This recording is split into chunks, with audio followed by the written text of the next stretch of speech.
endorsed by either of the past, either the past or the present administration. The policies, actual policies of Mr. Biden, I must say, were quite the same as Mr. Trump, except that he used different words. But the one word that never passed his lips was energy conservation. James, thank you for that call. And we should acknowledge the fact that the U.S. leads the world in oil production right now. There was also, though, Todd, the Inflation Reduction Act, the IRA, which made a record level of investment in climate solutions.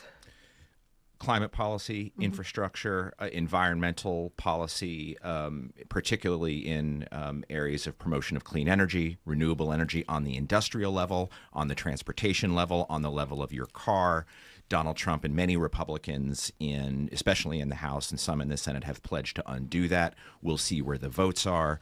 We'll see about the legislative maneuvers that they can use to undo some of that spending. They may have the ability to do it over the objections of Democrats using some procedural moves that we'll come to know in the next year as we talk about the filibuster and reconciliation and the rest of it. But we will see. There has been a pledge to undo all of those investments, and we'll see how far they get on that score. Now, on Wednesday, Donald Trump on Truth Social wrote falsely that his new administration had already hired over 1,000 new federal employees. He also requested that his followers not refer employees to his administration who had worked for some of his former political allies, people like John Bolton, the former national security advisor, who's a leading Republican critic of Donald Trump. His former UN ambassador and South Carolina governor and Republican challenger Nikki Haley was one. Former Vice President Mike Pence was another. Former House Speaker Paul Ryan was another. The list of political enemies goes on, which brings us, Rena, to news of some pardons that President Biden has issued on his way out of office. A limited list. They include former chairman of the Joint Chiefs of Staff, Mark Milley, members and staff and some witnesses of the January 6th committee, which would include Republicans like Adam Kinzinger, Liz Cheney, and others, and some Republican staff, and Dr. Anthony Fauci from the NIH, who led the country through the COVID crisis under Donald Trump's first term. Your impressions, not only of the pardons, but of the way Donald Trump is approaching the old Republican Party versus the Republican Party of his making? It's the people that Trump has around him this go around that give me the most fear about how they would weaponize the justice system, just like they've accused Democrats of doing over the past few years. I think in particular, the nominee Kash Patel for Department of Justice had their is most unqualified, but worse because he is so vindictive and wants revenge. And so this enemies list that's been talked about, I don't know how much Trump himself personally cares about it as much as the people around him want revenge. These people feel like something was done wrong to them by actors like Fauci. They felt like Fauci misled the American public. And because he's been tied to funds at the and different funding mechanisms, those just shouldn't be cut off, and that Fauci should be punished for something like that. They want to see criminal charges against these people, like, again, General Milley. And so what they're really trying to do here is send a message that if you're not on our side, we will find a way to hurt you in an irreversible way. And that's so dangerous because we live in this era now where people are already so disappointed with the political parties. People are increasingly becoming independent and feeling like they're neither right or left. So what is a political party doing in trying to relitigate the past, move forward? And just for clarification, Rena, when you say they want criminal charges brought against some of these individuals, what criminal charges? I don't even know how they'd go about it, but I know they've been working on it for quite some time. And of course, is all hearsay, right? And in the transition, which I must add has been happening at the most maddeningly fast pace. I've never seen a presidential transition like this from the day that Trump won to now. What they've assembled in the background are people, again, that are really upset still about 2020 and really feel like the Democrats ought to pay. Are they going to use the courts to do it? Are they going to do charges of treason here for somebody like Milley? We really can't be sure. But what we ought to decide on as Americans who are concerned about this administration, look, I'll just put it this way. The resistance, it's over. But the persistence must continue. And I say that because people are feeling like hope is lost. But what you can do is keep appealing to your members of Congress. You can get involved at the federal level in a different way to speak up about how a lot of this is, frankly, un-American. And so I see different groups doing it, but it's all quite quiet right now. And I think let's give it a few more weeks. We may come to know what their plans really are more clearer. And then, also the courts are really a great place. We have a judiciary that is supposed to check the actions of an executive that it intends to reach beyond his executive authority here. So I say let's pause and let's see what they're putting together first. We're speaking to Rena Shah. She's a political strategist and commentator and former Republican presidential candidate spokesperson. Also with us, NPR's Ron Elving. And we want to hear from you as the second Trump administration begins. What are you most optimistic about, or what are you most fearful about? Keep your questions and comments coming at 855-236-1212. Let's go back to the phones. We've got Jackie on the line. Jackie, what's on your mind? My question is why no one is questioning Mr. Trump about the promises he made to lower gas prices and lower grocery prices. He rolled that back a couple weeks ago, saying he might not be able to do that. But why is nobody calling him on it? That's what, in theory, that's what the American people voted for him to do, is to, yes, get rid of the immigrants, Lord have mercy on us, and to roll back prices, to make things more affordable, to take care of the American public.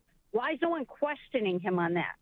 Jackie, thanks for that call. Ron, what has soon-to-be President Trump said about how much power he'll have once he is inaugurated to lower the price of groceries? He hasn't really talked very much about what he could do about groceries, except to say that he is going to make other countries respect us with tariffs, that he has sometimes talked about 25% tariffs, 50% tariffs. Now, there are many things that we import into the United States that people don't think about that much, but food is a big part of the international trade. And certainly we import a lot of food, particularly from South America and from Central America. And we also import from other parts of the world. And if we are going to slap tariffs on all of those countries, if we're going to slap tariffs on trading partners and start a trade war, which has been at least part of the rhetoric, whether or not it's actually going to happen would involve Congress and so on. But if that is the route we're going to go, that could either produce some changes with respect to prices that people applauded, or it could produce the opposite. It could produce higher prices. Now, if there is one thing that could perhaps prick the bubble that right now Donald Trump is living in, it would be an increase in prices. If gas prices were to go up, if grocery prices were to go up, and that is not inconceivable. If that were to happen, then, well, the bloom would not only be off the rose, but there would be hell to pay. Well, we are able to share that incoming officials from the Trump White House have previewed 10 executive orders. They focus largely on border security. They include declaring a national emergency at the border, clarifying military roles. They say they are going to clarify the military's role in protecting the territorial integrity of the U.S., end catch and release, designate criminal cartels as terrorists, suspend refugee resettlement. It also includes ending asylum and closing the border to those without legal status via proclamation, ending birthright citizenship, enhancing the vetting and screening of people coming into the country, and to, I'll quote them here, protect American citizens against invasion, also restoring the death penalty. The federal death penalty. Joe Biden, in the last few weeks, had commuted the death sentences of several federal capital convicts on death row.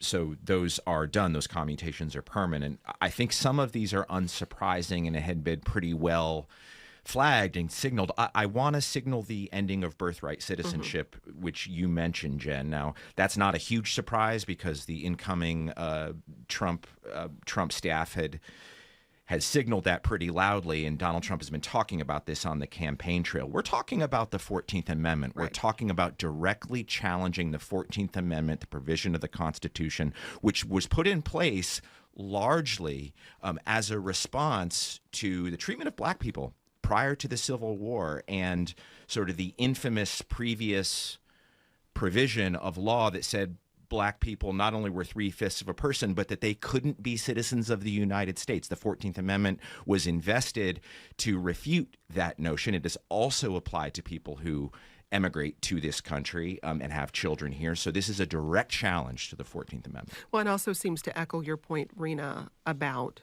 our judicial system. And many of these are likely to see legal challenges immediately. So this is a test. This is a test for our systems as a whole. And a test for whether our systems will and institutions will endure these kinds of attacks. I think they're wrong when we so clearly see the Republican Party of today and even yesterday thump the Constitution.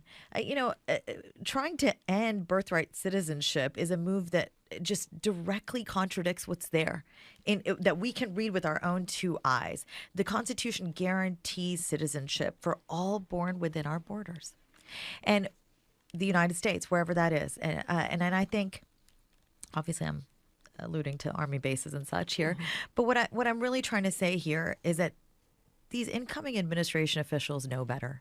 They just do. They know they're going to get challenges. And there are underlying issues here with these kinds of moves. So even saying things like, well, we're just looking into it, or this is on a prospective basis, for example, we're going to explore these kinds of moves. It's just flat wrong. It doesn't signal that you're a party that's serious about governing and changing the lives of everyday Americans. Doing that doesn't tackle the problem. We have visa overstays here that make this system what it is. This broken immigration system has a multitude of problems, but why are we not getting to the core of what's the problem here? It's not people jumping over the border there at the southern part of the United States. It's a number of things. Like I just said, visa overstays are part of the problem. People don't want to seem to get to the heart of the matter because they understand they get people's attention when they talk about these very provocative actions. And I just think that's not a party I can trust to lead my generation in the future. As a millennial, I'm concerned about the economy. I'm concerned about clean air and water for my kids. And I didn't think those are things I need to worry about in the United States. But watching what's happening in Los Angeles and then watching the actions here on the East Coast, out of Washington every day where we send billions of dollars abroad, it feels like my government doesn't want to tackle the pain points of my life. We're discussing the second inauguration of Donald Trump. We're here with political commentator and strategist Rena Shaw and Ron Elving. He's a senior editor and correspondent at NPR. Still to come, more from you. What are your hopes and concerns for the incoming Trump administration? You can email us at 1a@wamu.org or call us at 855-236-1212. I'm Jen White here with 1A's Todd Swillick. We'll be right back.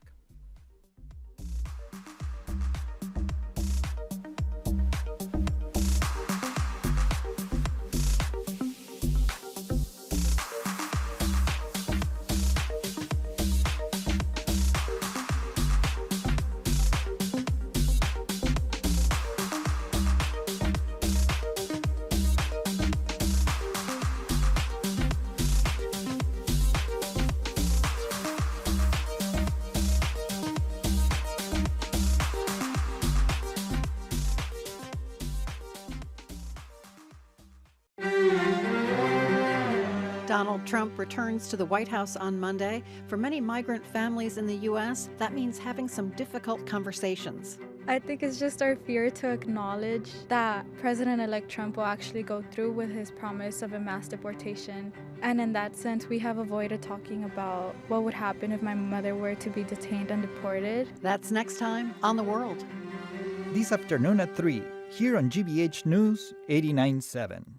Support for GBH comes from you and Carr Financial Group. Carr Financial Group is wholeheartedly independent, and we provide comprehensive financial planning services. Richard Carr, President. We've really benefited from the sponsorship of GBH that our existing clients who are regular listeners have reached out to thank us for supporting such a great resource for them in their lives. And I think it has served to elevate our reputation in the community. To learn more, visit gbh.org/sponsorship. I'm Marjorie Egan. Tune in today. We'll celebrate Martin Luther King Jr. Day and bring you live coverage of incoming President Donald Trump's inauguration. That's today, starting at 11, Boston Public Radio, 89.7 GBH. From GBH News, I'm Soraya Wintersmith. Join me for What is Owed, a podcast exploring how one of America's oldest cities is figuring out its reparations debt. Available at gbhnews.org and wherever you get your podcasts. Support for NPR comes from the station and from Subaru, featuring the 2025 Forester with an updated exterior design and an 11.6-inch Starlink multimedia interface. Learn more at Subaru.com. From Ooma, a cloud-based phone service for any size business, with an automated virtual receptionist, video meetings, and other features to connect to customers and coworkers anywhere. At ooma.com/NPR. And from ECMC Foundation at ecmcfoundation.org. We're back with Rena Shah, a political strategist and commentator. She's also a former Republican National Party delegate. And Ron Elving, senior editor and correspondent at NPR. And we're hearing from you. We're taking your calls and comments. 855-236-1A1A is the number to call. Our email, 1A@WAMU.org, or, of course, our app, 1A Vox Pop. This is what some of you have shared. Hi, I'm Jennifer. I live in Missouri, and I'm nervous. They want to make more tax cuts for the rich while the middle class pays for everything. How is it going to work? Where's the future for my daughter if it can't work? You can't go on without everyone paying their fair share of the bills.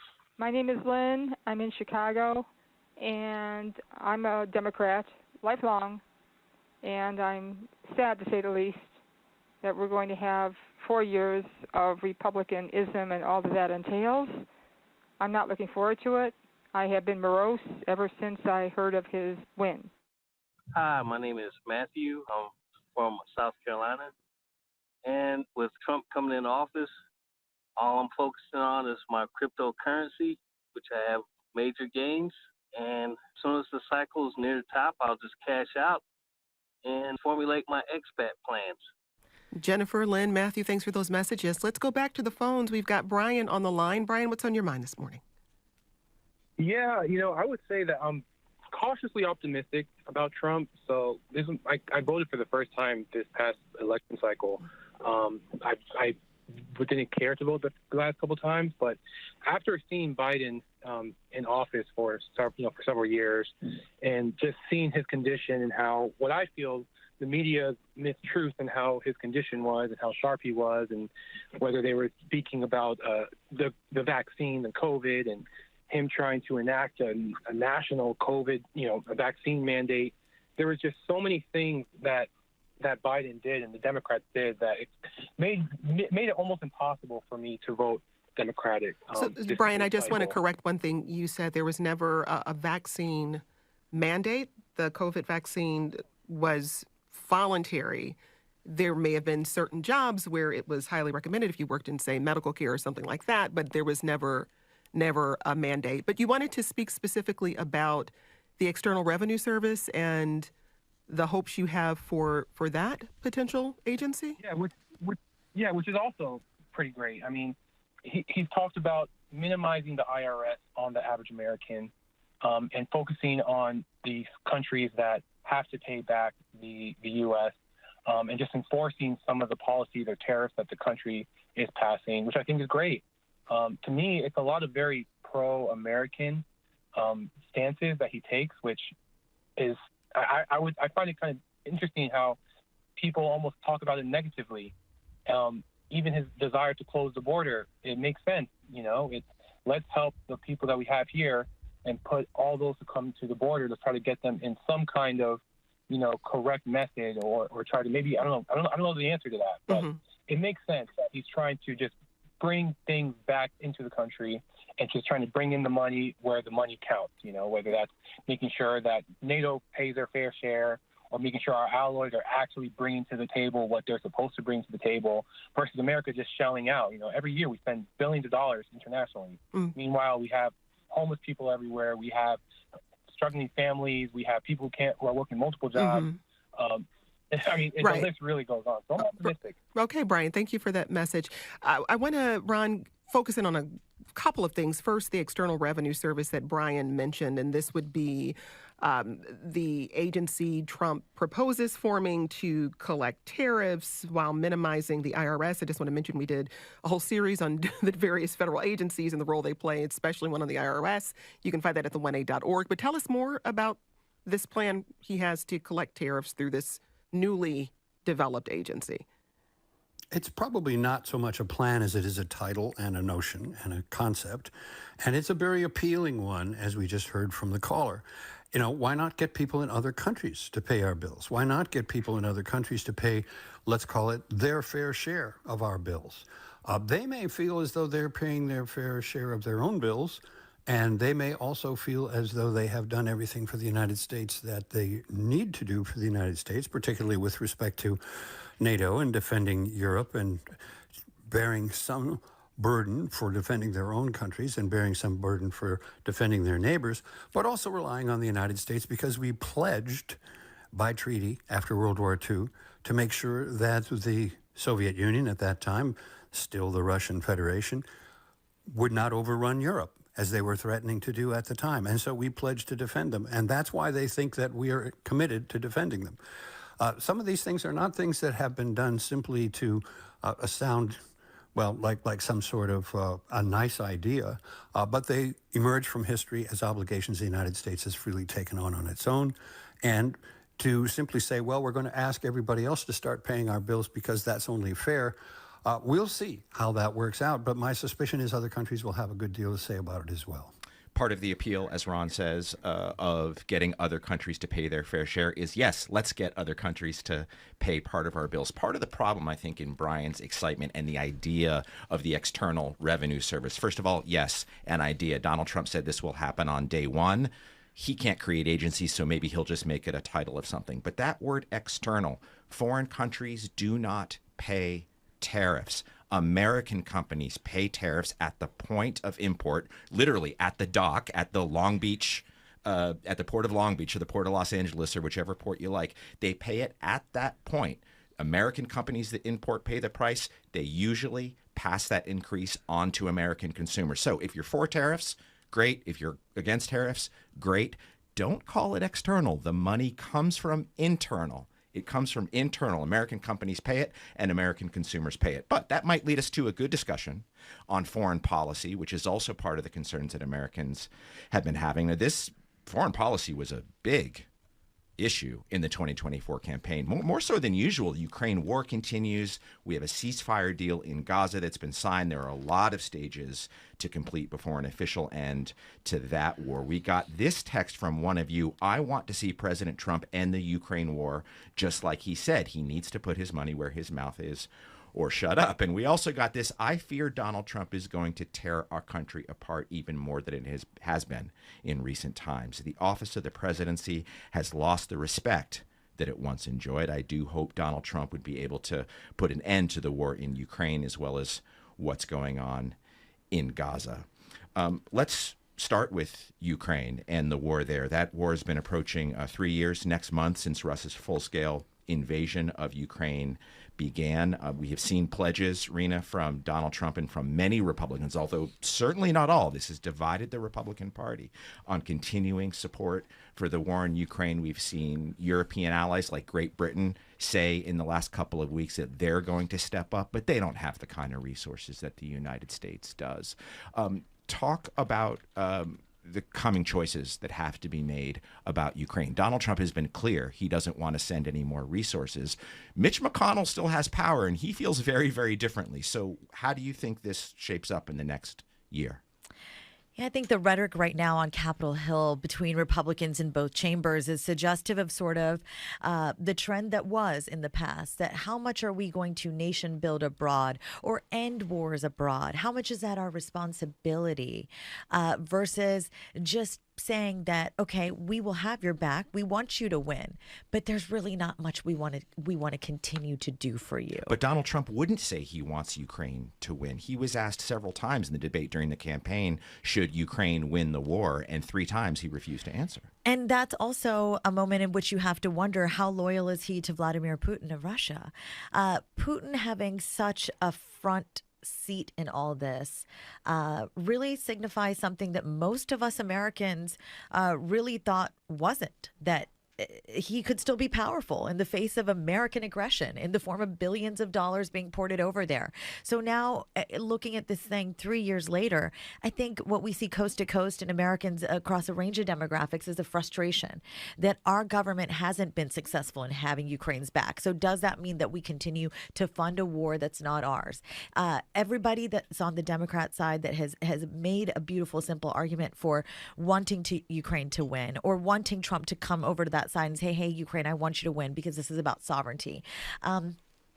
It just cannot be that simple anymore. It's got even more complex. And what we know now, probably from the words of the Vice President-elect Vance, is that Trump and Vance are okay with ceding territory. So they're not that concerned about one country invading the sovereignty of another. And what does that say then about our role in the world? It maybe says we're not the police of the world anymore. Maybe it says that we're okay with geopolitical tension being immense and heavy, and we don't have to be part of that if it's not within our borders, or touching our borders, excuse me. But Ron, I'm curious, is it just an argument about sovereignty, or is it also about stability, global stability? People would like to have global stability, and people would like to have foreign news go away to a large degree, unless they have a personal interest in foreign countries, and certainly that changes depending on where world crises break out.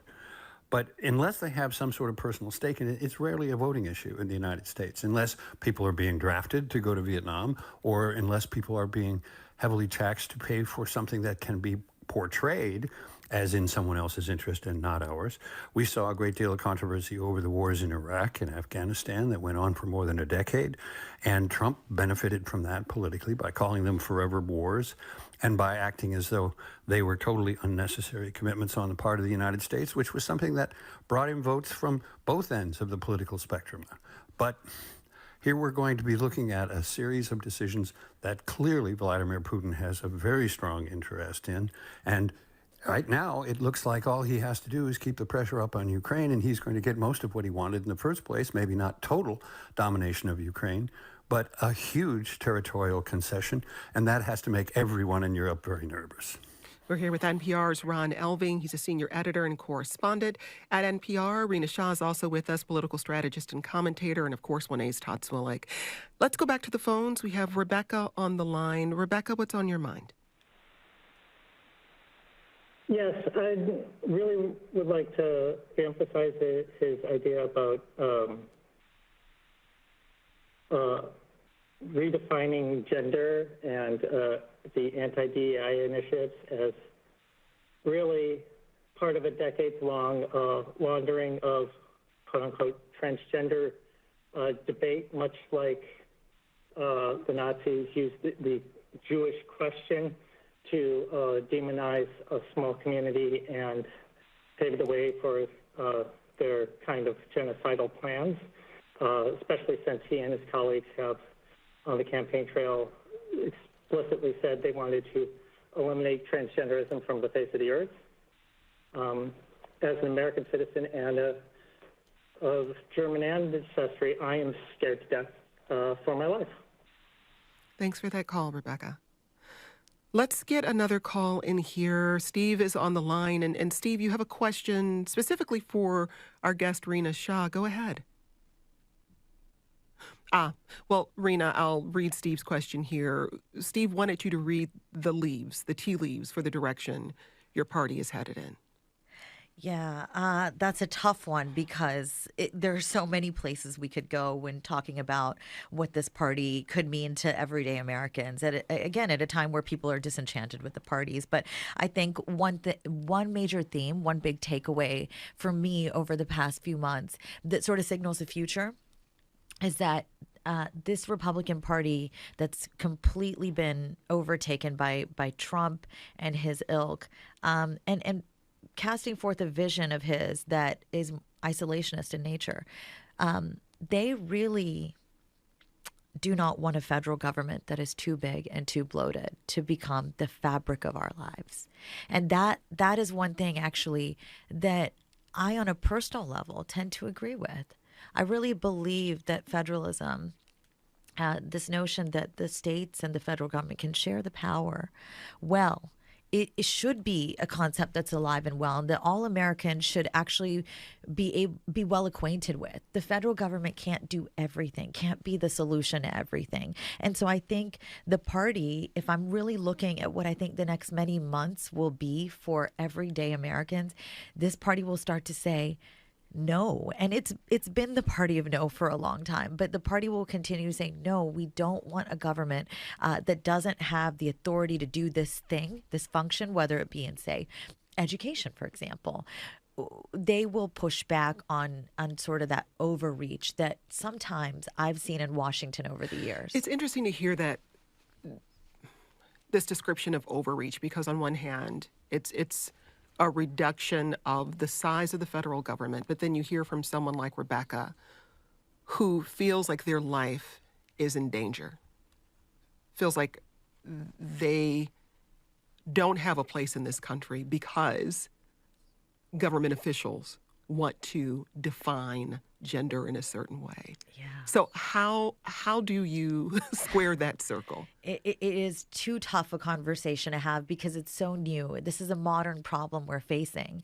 And whether the federal government has the authority to make those big, broad definitions all the time. Or should, right? I think the answer is generally no. But I always trust the courts to sort these big questions out because I think lawmakers cannot always be trusted to legislate for good, nor do I think morality can be legislated. So I think when we see these harder questions for Americans who are out in the open and living their lives fully and expect our government to really ensure that they are free and fair and full and equal citizens of this beautiful representative democracy, I trust the courts. Ron, we have just a minute left here, and just a sentence or two, what you're watching in these first few weeks of the incoming Trump administration. How much can be done by executive order is the first question. And secondly, what are they going to freight into the first Trump budget and their first reconciliation bill? I know we don't have time to go into how all of that works, but that is their best opportunity to make a lot of changes in a very short period of time. We saw it with Reagan in 1981. Mm-hmm. What are they going to put in that bill? Yeah. How broad is it going to be? Todd? Matthew, who called us from South Carolina, said he was excited about crypto. Looking into the next month and the couple of weeks, one thing to flag. Donald Trump launched what's called a meme coin over the weekend. It is now worth estimated $50 billion in his pocket from internet speculators. We have warned on the show, I have warned about my fears about open corruption, and I think that we're seeing some arrows towards that. It's very worrying. That's 1A's Todd Zwillich. Also with us, political strategist and commentator Rena Shah and Ron Elving, senior editor and correspondent at NPR. Thanks to you all, and thanks for your questions and comments. Inauguration coverage and analysis continues on your local NPR station and at npr.org. Thanks for listening, and we'll talk more soon. This is 1A.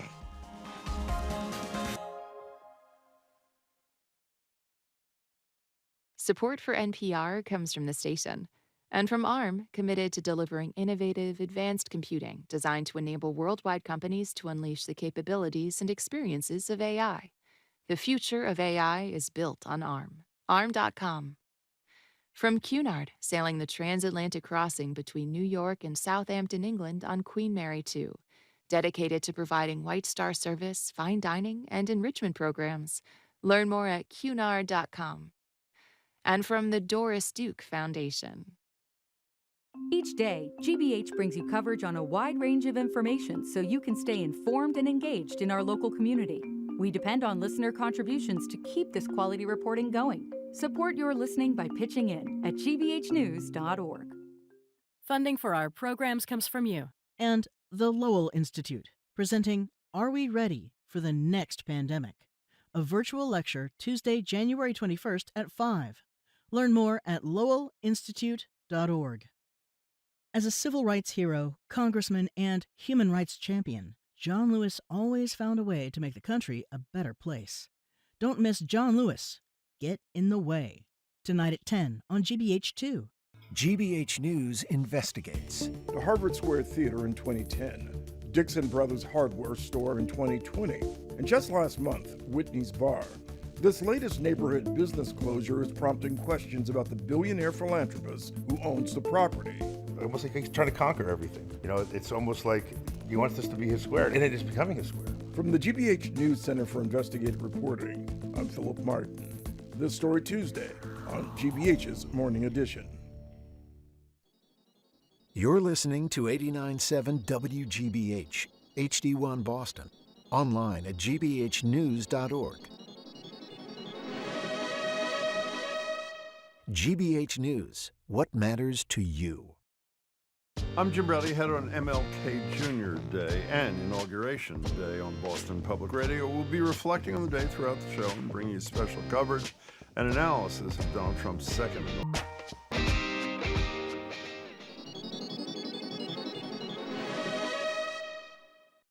Live from NPR News in Washington, I'm Corva Coleman. President-elect Trump takes the oath of office in 1 hour at the U.S. Capitol. He's expected to sign many executive orders later today. Trump will declare a national emergency at the border. This will allow U.S. armed forces to be deployed to the southern border where some can finish building a wall. Officials say Trump will entirely end the practice of asylum. They say this means an immediate removal process for some people. It is not clear if that means they will be rounded up in the U.S. and immediately forced out. In a controversial move, Trump will seek to end birthright citizenship for people born in the U.S. to parents not here legally. However, birthright citizenship is enshrined in the U.S. Constitution. President-elect Trump is taking aim at issues of gender and diversity. NPR's Franco Ordonez reports some executive orders will seek to establish a government-wide definition for male and female. The first order on gender will outline that it's the policy of the U.S. to recognize two biologically distinct sexes. An incoming White House official said the change will require government agencies to use the definitions on documents like passports and employee records. The officials said government contracts will also be reviewed since federal funds will not be allowed to be used to promote gender ideology. The second executive order will end diversity, equity, and inclusion programs in the federal government, citing examples such as environmental justice programs at the Department of Agriculture and diversity training at the Treasury Department. Franco Ordonez, NPR News, the White House. Trump is to take the oath of office in the Capitol Rotunda instead of outdoors because of very cold weather, and the room is already filling up with officials. President Biden has arrived at the Capitol along with the president-elect. Former presidents Barack Obama, Bill Clinton, and George W. Bush are there. But many of Trump's supporters cannot be in the room because of limited space. Joanne Floyd came from Mississippi. She is thrilled about Trump's upcoming executive actions. I think that he will bring back money to the United States that all these other countries have stolen from us. And another thing, the biggest thing that I love about Donald Trump is those borders, he kept them closed. Thousands of supporters will be gathering at a Washington arena where the inauguration will be live streamed. President Biden has issued several pardons this morning. He says these are meant to protect certain Americans from politically motivated prosecutions. The pardons are for former Joint Chiefs Chairman General Mark Milley, the former pandemic medical advisor Dr. Anthony Fauci, and lawmakers on the House January 6th committee and their staff. The cold weather that's forced a change in the inauguration is spread widely across the U.S. Forecasters have issued warnings of extreme cold from Michigan to Texas. This is NPR. Good morning with the latest from the GBH Newsroom. I'm Henry Santoro. GBH coverage of the inauguration of Donald Trump begins 1 hour from now, or no, it begins now at 11 a.m. with the start of Boston Public Radio with Jim Braude, Marjorie Egan. We'll also have reports from our colleagues at NPR in Washington. The inauguration takes place at 12, but we're going to come in an hour early. In addition to the Republican delegation from Massachusetts, also attending are U.S. Senator Elizabeth Warren, Democratic Whip Catherine Clark, Representatives Jim McGovern, Richie Neal, Seth Moulton, Jake Auchincloss, and Lori Trahan. And as we've been reporting, Ayanna Pressley not attending the inauguration. She's hosting her own MLK event today in Boston. And Senator Ed Markey chose to attend Boston's annual Martin Luther King Jr. Day breakfast that took place earlier. Representative Bill Keating has also opted not to be in Washington today. And according to Massachusetts Governor Maura Healey's office, flags in the Commonwealth will remain at half-staff in honor of the late former President Jimmy Carter. Governor Healey putting together a council to advise her and the legislature on what should replace the MCAS as the high school graduation requirement. This comes after voters decided to do away with using the standardized test in November. Healey wrote in her executive order that uniform requirements are essential for high school grads. Part of the council's duties will be listening to students, families, educators, administrators, and research best practices for how other states and counties do things. This is GBH News. Support for NPR comes from NPR stations. Other contributors include Corporation for Public Broadcasting, a private corporation funded by the American people, and the John S. and James L. Knight Foundation, helping NPR advance journalistic excellence in the digital age.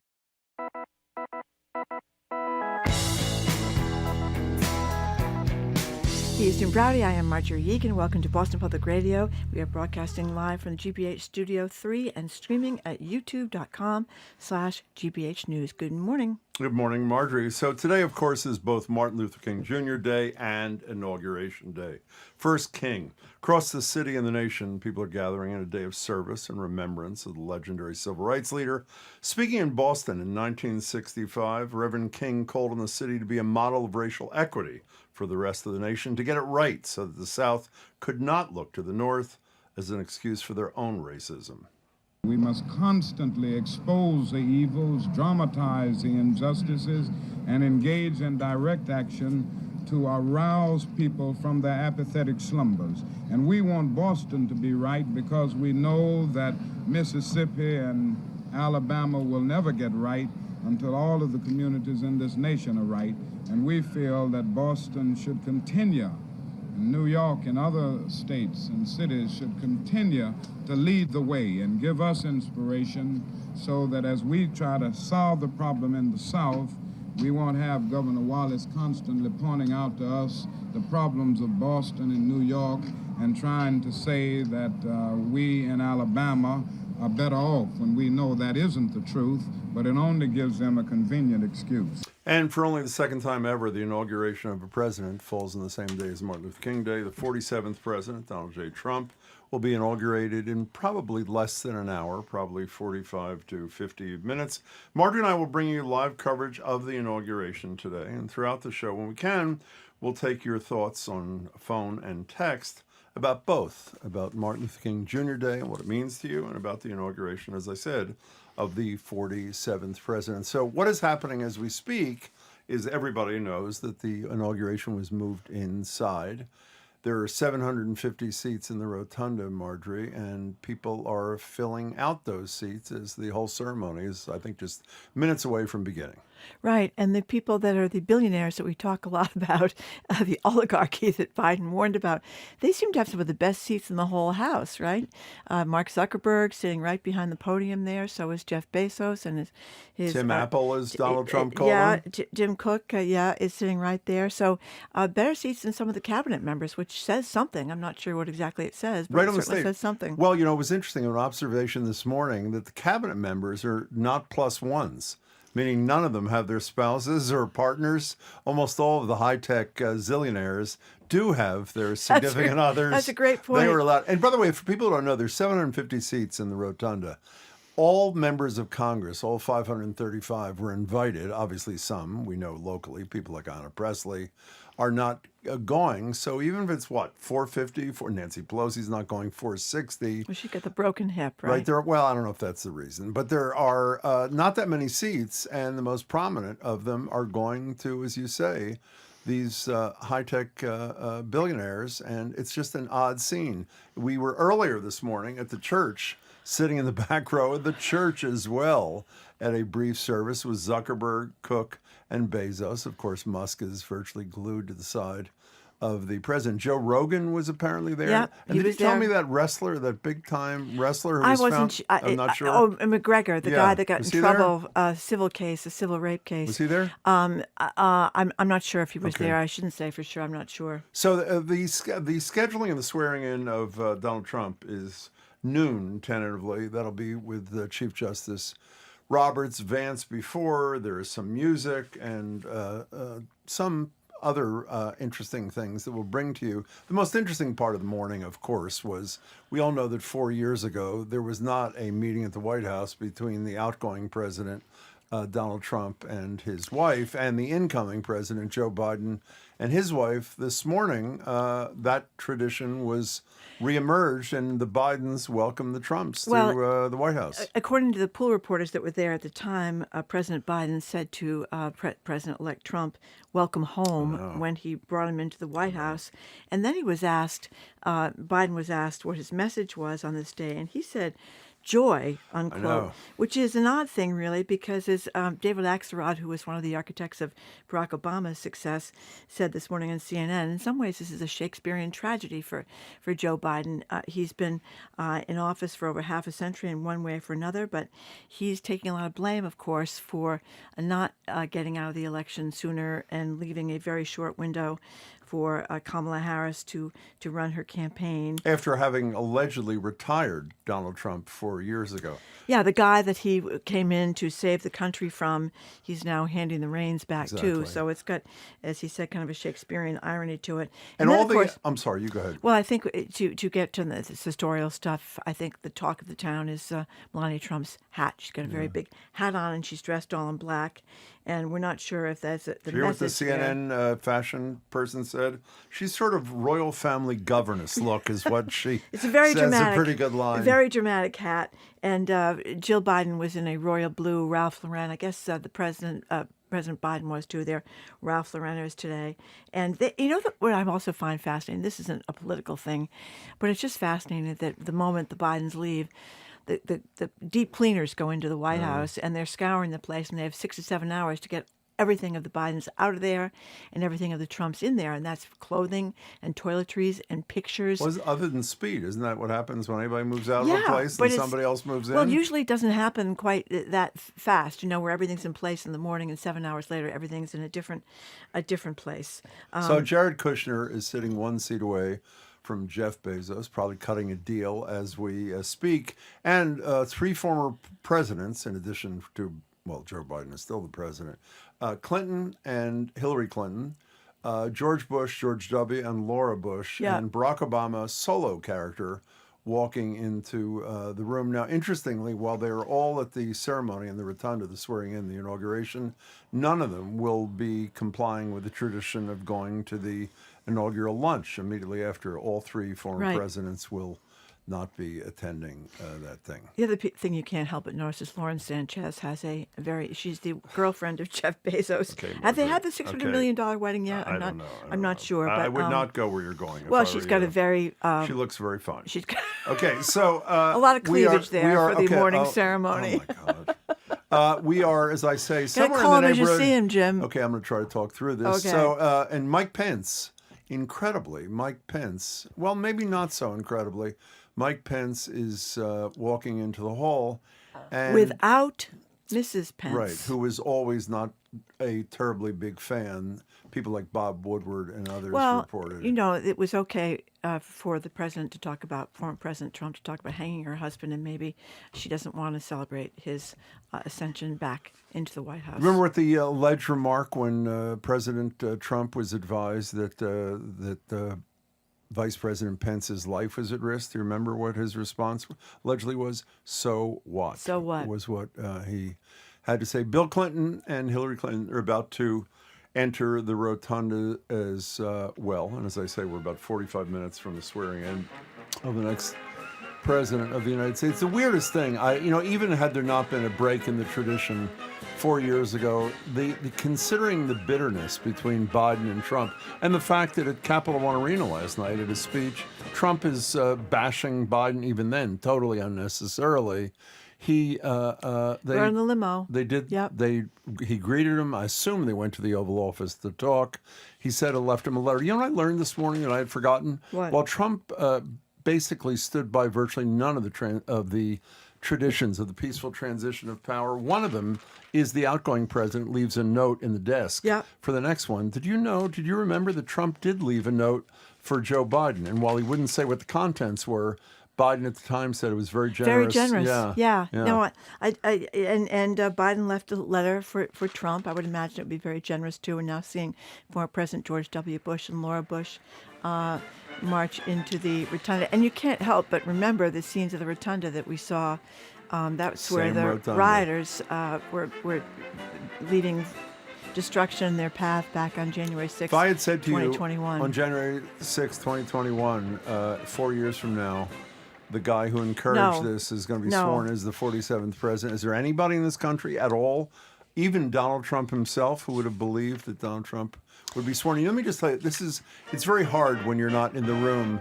When each of the former elected officials, people like Clinton, for example, are introduced, there's loud applause from the 750 people in the room. Do you know who appeared to get the strongest standing ovation, which I think is of some significance? Mike Pence. Maybe not from the Republican members of Congress. Now Barack Obama is walking in solo into the rotunda. Yeah, Michelle his is applause. not there Michelle either. is not there. And by the way, for people who have not or been wondering, it's one thing for her, and she's spoken very directly about what pain and danger Donald Trump caused for her family. Why was she not at Jimmy Carter's funeral? The conventional wisdom is the seating chart had her sitting next to Donald Trump. And the conventional wisdom is she would not do that. So Barack Obama's standing right in front of Dan Quayle. Talk about a blast from the past. Yep, and Mrs. Quayle, Marilyn Quayle. Yeah, next to two other former presidents, Bush and Clinton, with the former first ladies, Clinton and Laura Bush. Yeah. MSNBC is reporting that in the arena, the audience booed. Ladies and gentlemen, booed. the Chief So it was the Justice Republicans of the United booing. Yes. The Well, there were a lot Honorable of people John G. standing up and cheering, so maybe it was a partisan split. And apparently there were chants of lock her up when the Clintons came That's in. what MSNBC is saying. I don't know. The Supreme Court justices are now coming in robes, and as I assume those who are following today know, Associate Justice Kavanaugh will swear in Vice President Vance, and obviously the Chief Justice Roberts will swear in the next president of the United States. Do you remember, was it for Obama where Roberts had to redo the swearing in? Yeah, there was some because he screwed up some wording. provision of the Yeah, Constitution. he goofed up. That's pretty You know, great. if I can squeeze this in, one of the most interesting stories I read all weekend was the New York Times report about people may not be wild about Donald Trump, but their support for his policies is significant, and the fact that most Americans, either Democrats or Republicans, significant numbers of Americans think that the government has been broken for decades. That 63% of Republicans, 57% of Democrats think the government has been broken for decades. That's a pretty damning. Same poll, 60% want less foreign involvement, which is what Trump is pitching. A significant majority of people support mass deportation, whatever that means, including 54% of Hispanics. Overwhelming support for Donald Trump's position on trans women athletes, overwhelming support. Yeah, but they don't support birthright citizenship, Correct. taking that away, and they don't report taking away, deporting the Dreamers. Those are the people who came here as children, when they were little kids and had no say in their parents arriving here illegally. So that's something. Now, you also know, in addition to policies, that at some point today, Donald Trump has pledged to sign somewhere in the neighborhood of 100 executive orders on issues like immigration, clean energy, a whole host of things.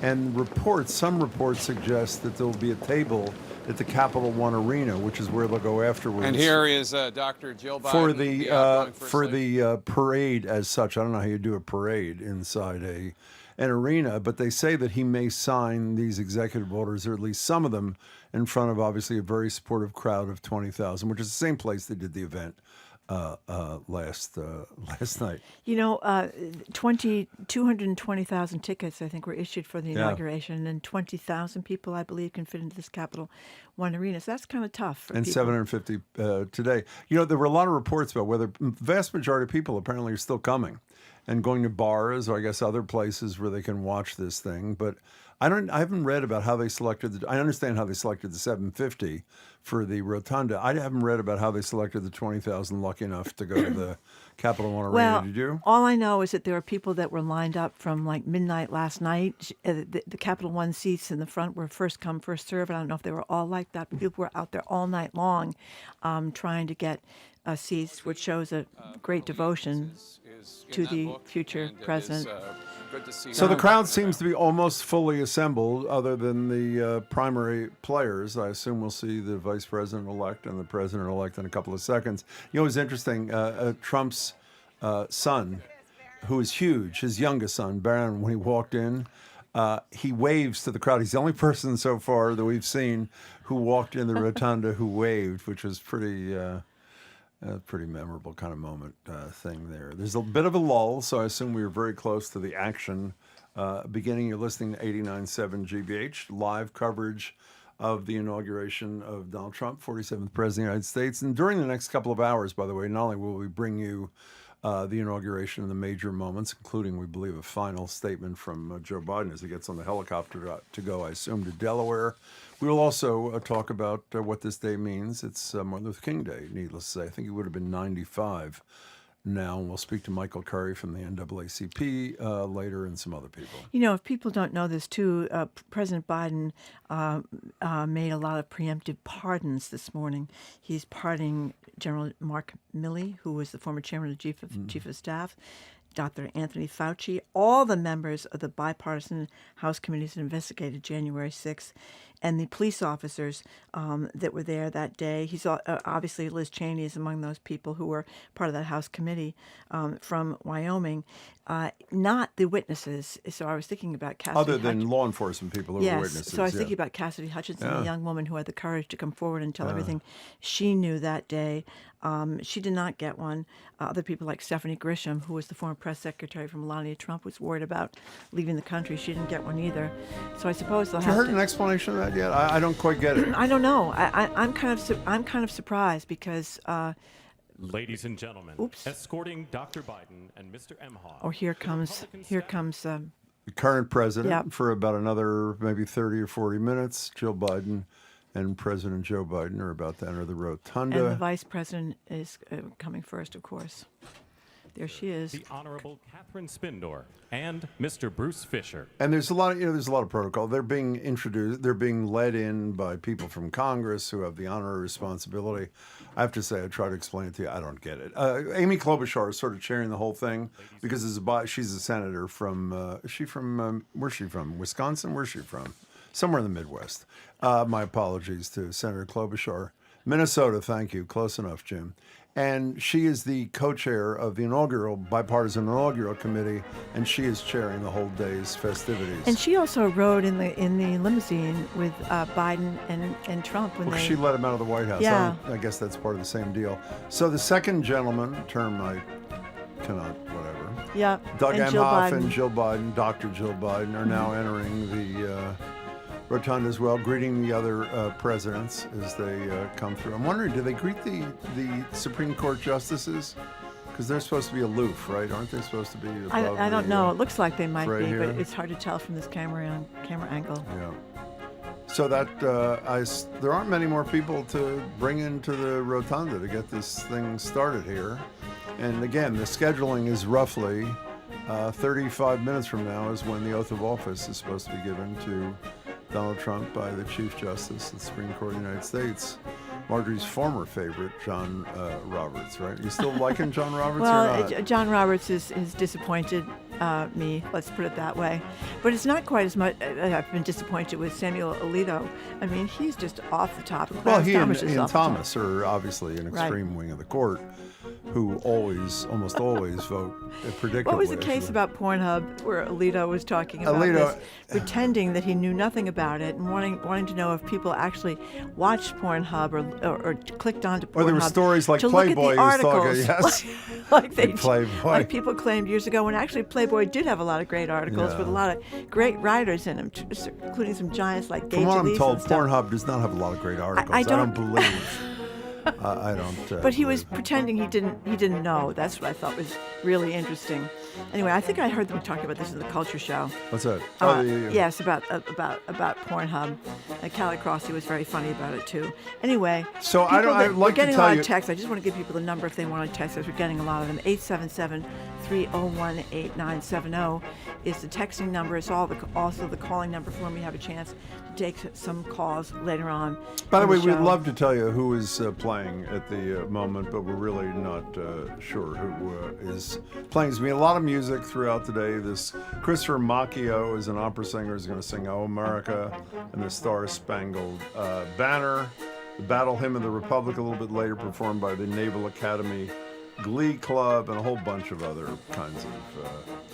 Carrie Underwood. My apologies. Carrie Underwood is going to be singing "America the Beautiful" at some point throughout the day. And according to the schedule, which they've actually been pretty much on time, Vice President-elect Vance is supposed to take the oath of office in about 5 minutes, but there appears to be a little bit of a lull here. You know, it is surreal. You mentioned this a minute ago. If you close your eyes for a second and think back to what you're watching on your TV, as you said, is in January of 4 years ago, in this exact same room, when people urged on by the about-to-be sworn-in 47th president were attempting to overthrow the government of the United States of America, and now that same person is being installed as the next leader of that government. If anybody on our team has any idea who any of these musicians are, feel free to share with us, and we'll try to share it with the audience. But not to get back to the politics too quickly, but there is a definite malaise here among, Republicans obviously are very happy, at least those who voted for Donald Trump, which would be a great majority of them. But there's all sorts of stories over the weekend about Democrats being in a big funk, thinking that they're horrible messengers, that they should be helping people with their rents and their mortgage and their child care and all these college expenses, and they're helping the wrong people. Resentment toward people who came here from other countries most recently. Also complaints that Democrats are just too nice and too worn down by norms, and complaints about Merrick Garland having waited too long to prosecute cases against Trump. A lot of upset and sense that the Democratic Party has to do a real about face. And it's not just Democrats, it's activists. Do you remember 4 years ago how many people rallied on the Common, the Women's March? 175,000. How many were there yesterday? And this is not to disparage them. I think it's great they went out. 1,000. Yeah. There's a whole different dynamic, both within party politics and in terms of activists who were unhappy. By the way, it's interesting. Do you notice who Barron Trump, the youngest son of the president, is standing next to? I didn't see him. Not one of his siblings. You want to take a guess just for fun? Elon Musk. Oh, well, there you go. Well, they're both tall. They are both. Barron is very tall. He looks like he's about 6'7" or 6'8" or 6'7", something like that. But Melania actually. Trump is really tall, and so is Donald, so I suppose that makes some sense. We believe this, and apologies if we're wrong. Nicole says Barron is 6'9". Thank you, Nicole. 6'9". We Wow. believe this is the U.S. Marine Band, but we are not sure playing the president's own. And if you know that we are wrong, feel free to text us, and we'll embarrass ourselves and correct ourselves on the air. And Nicole, I think, is also saying Musk is 6'2". So there you have it. He's only 6'2". He looks taller than that to me. I think he's taller than Trump, and we know Trump is 6'3". Didn't he claim he was 6'3" at the doctor's appointment, even though he's only 6'2"? What do you think of Joe, the strength that it needs to take for Joe Biden to do today as he's doing it? I know he's fallen out of favor, to say the least, including among fellow Democrats, but to say that he is acting like the kind of grown-up that outgoing presidents are supposed to do on transfer of power day is an understatement, no? Listen, when Trump comes back to the White House, walks up the steps, and Biden can muster saying, "Welcome home." That's not easy to say, I don't think. And then they had that tea ceremony that went on for like, what, a good half hour inside that blue room inside the White House, where President and Mrs. Biden and President-elect Trump and his wife Melania. Someone's calling it the flying nun hat that she has on today. That's kind of an apt description. I don't think so. Yeah, it's the flying nun hat You went didn't up like a little the- bit at the corners. You didn't like Hers the is more royal like family governess line from that That's a good one. fashion No, consultant that's a good one, on too. CNN? Yeah, I thought that was pretty impressive. The whole cabinet is there, and again, I think it was pretty significant that the high-tech titans were able to bring a spouse, a partner, a loved one, but the members of the cabinet apparently were not. You know what's interesting about that? As of the moment, the conventional wisdom from people whom I respect is that it's possible that every one of his nominees could get confirmed. Hegseth and Gabbard were the two most iffy, and Hegseth seems to be in good shape. We learned a few days ago that Robert F. Kennedy, though, in the midst of the early days Oh, right. of We haven't the been on the air since COVID this. vaccine, when people were getting saved by the COVID vaccine, he petitioned the government The to FDA, stop yeah. giving out, allowing people to get the COVID vaccine. And by the way, at that a point- time when people were desperate to get the COVID It was vaccine. 6 months in, and experts were saying that already 140,000 lives had That's been right. saved. That's huge. I'm so glad you brought I that hope up. that matters to people, that he's so extreme in his views. Who would that matter to exactly? I don't know. I mean, the same people that are concerned that Hegseth has been credibly accused of sexual assault and having an alcohol Well, problem you know, and a crappy management record. You know, though, in retrospect, maybe the Democrats would have been better going after his lack of knowledge about military affairs than Well, that's the same sort of analysis that people have made about the Democrats' strategy. I was wrong on this too, in terms of the presidential election. No one cared about threats to democracy. Should have been a policy debate. And well, I think it wasn't that people didn't care about threats to democracy. I don't think they people did. knew what that meant. What does that mean? I'm not going to get my driver's license. I'm not going to be able to vote. What does it mean, the threat to democracy? And I don't think the Democrats. I mean, that's one of the big complaints today: the lack of messaging. What does that mean? Is that the price of eggs? You know what I mean? There was not a real.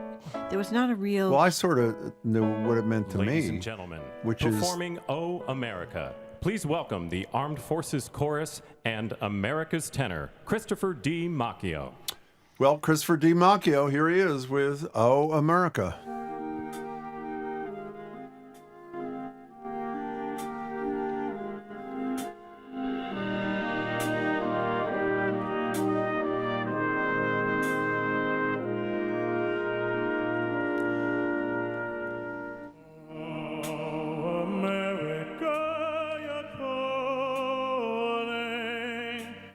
I can hear you calling me. You are calling me to be true to thee, true to thee. I will be. Oh, America, no weeping. Let there be no wounded heart. I will keep you in my keeping till there'll be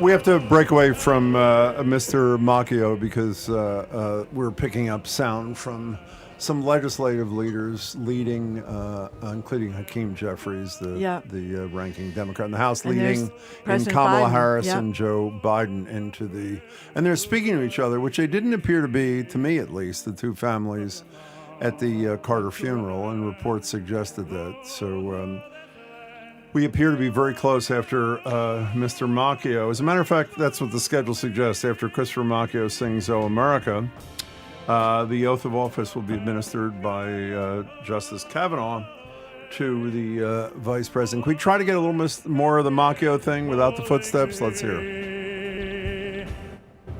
Calling me to pay to today, to today. Oh, I will be.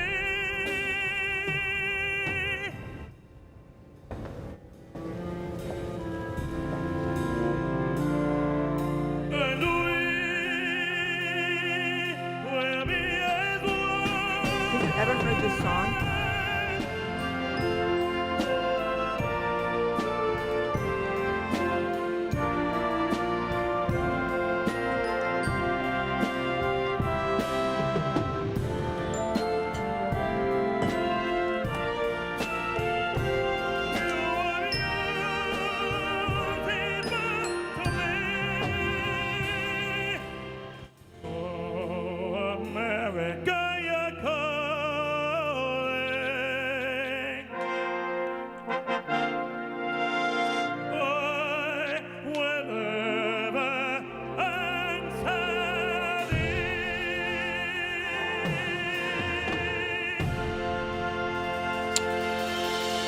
Christopher Macchio, opera singer. He's going to return a little bit later at the end of the ceremony to sing the Star Spangled Banner. Apparently, the swearing in of Vance, Vice President-elect Vance, is rumored to be next. He just walked in. There's a whole congressional contingent. I'm sorry to Amy Klobuchar, I got a wrong state. Yeah.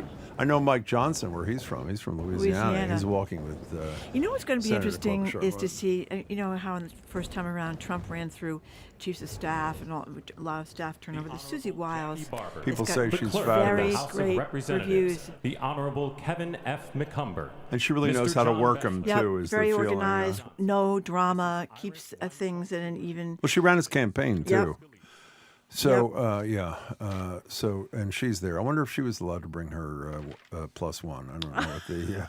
I don't know. It just was really, if you weren't watching, it was startling to see, as I say, the at least three high-tech executives, I'm sure there are more, I just don't recognize some of them, in the back row of the church. You think the three of them have ever sat in the back row of anything in their whole lives before the church ceremony this morning? Well, the presidential spot in the church ceremony was in the middle of the church, right? Ordinarily it is, but Trump not today. Did not want that. Sat in the first row. Here comes the president-elect. He's walking down the hallway. Donald Trump, yeah. Yep.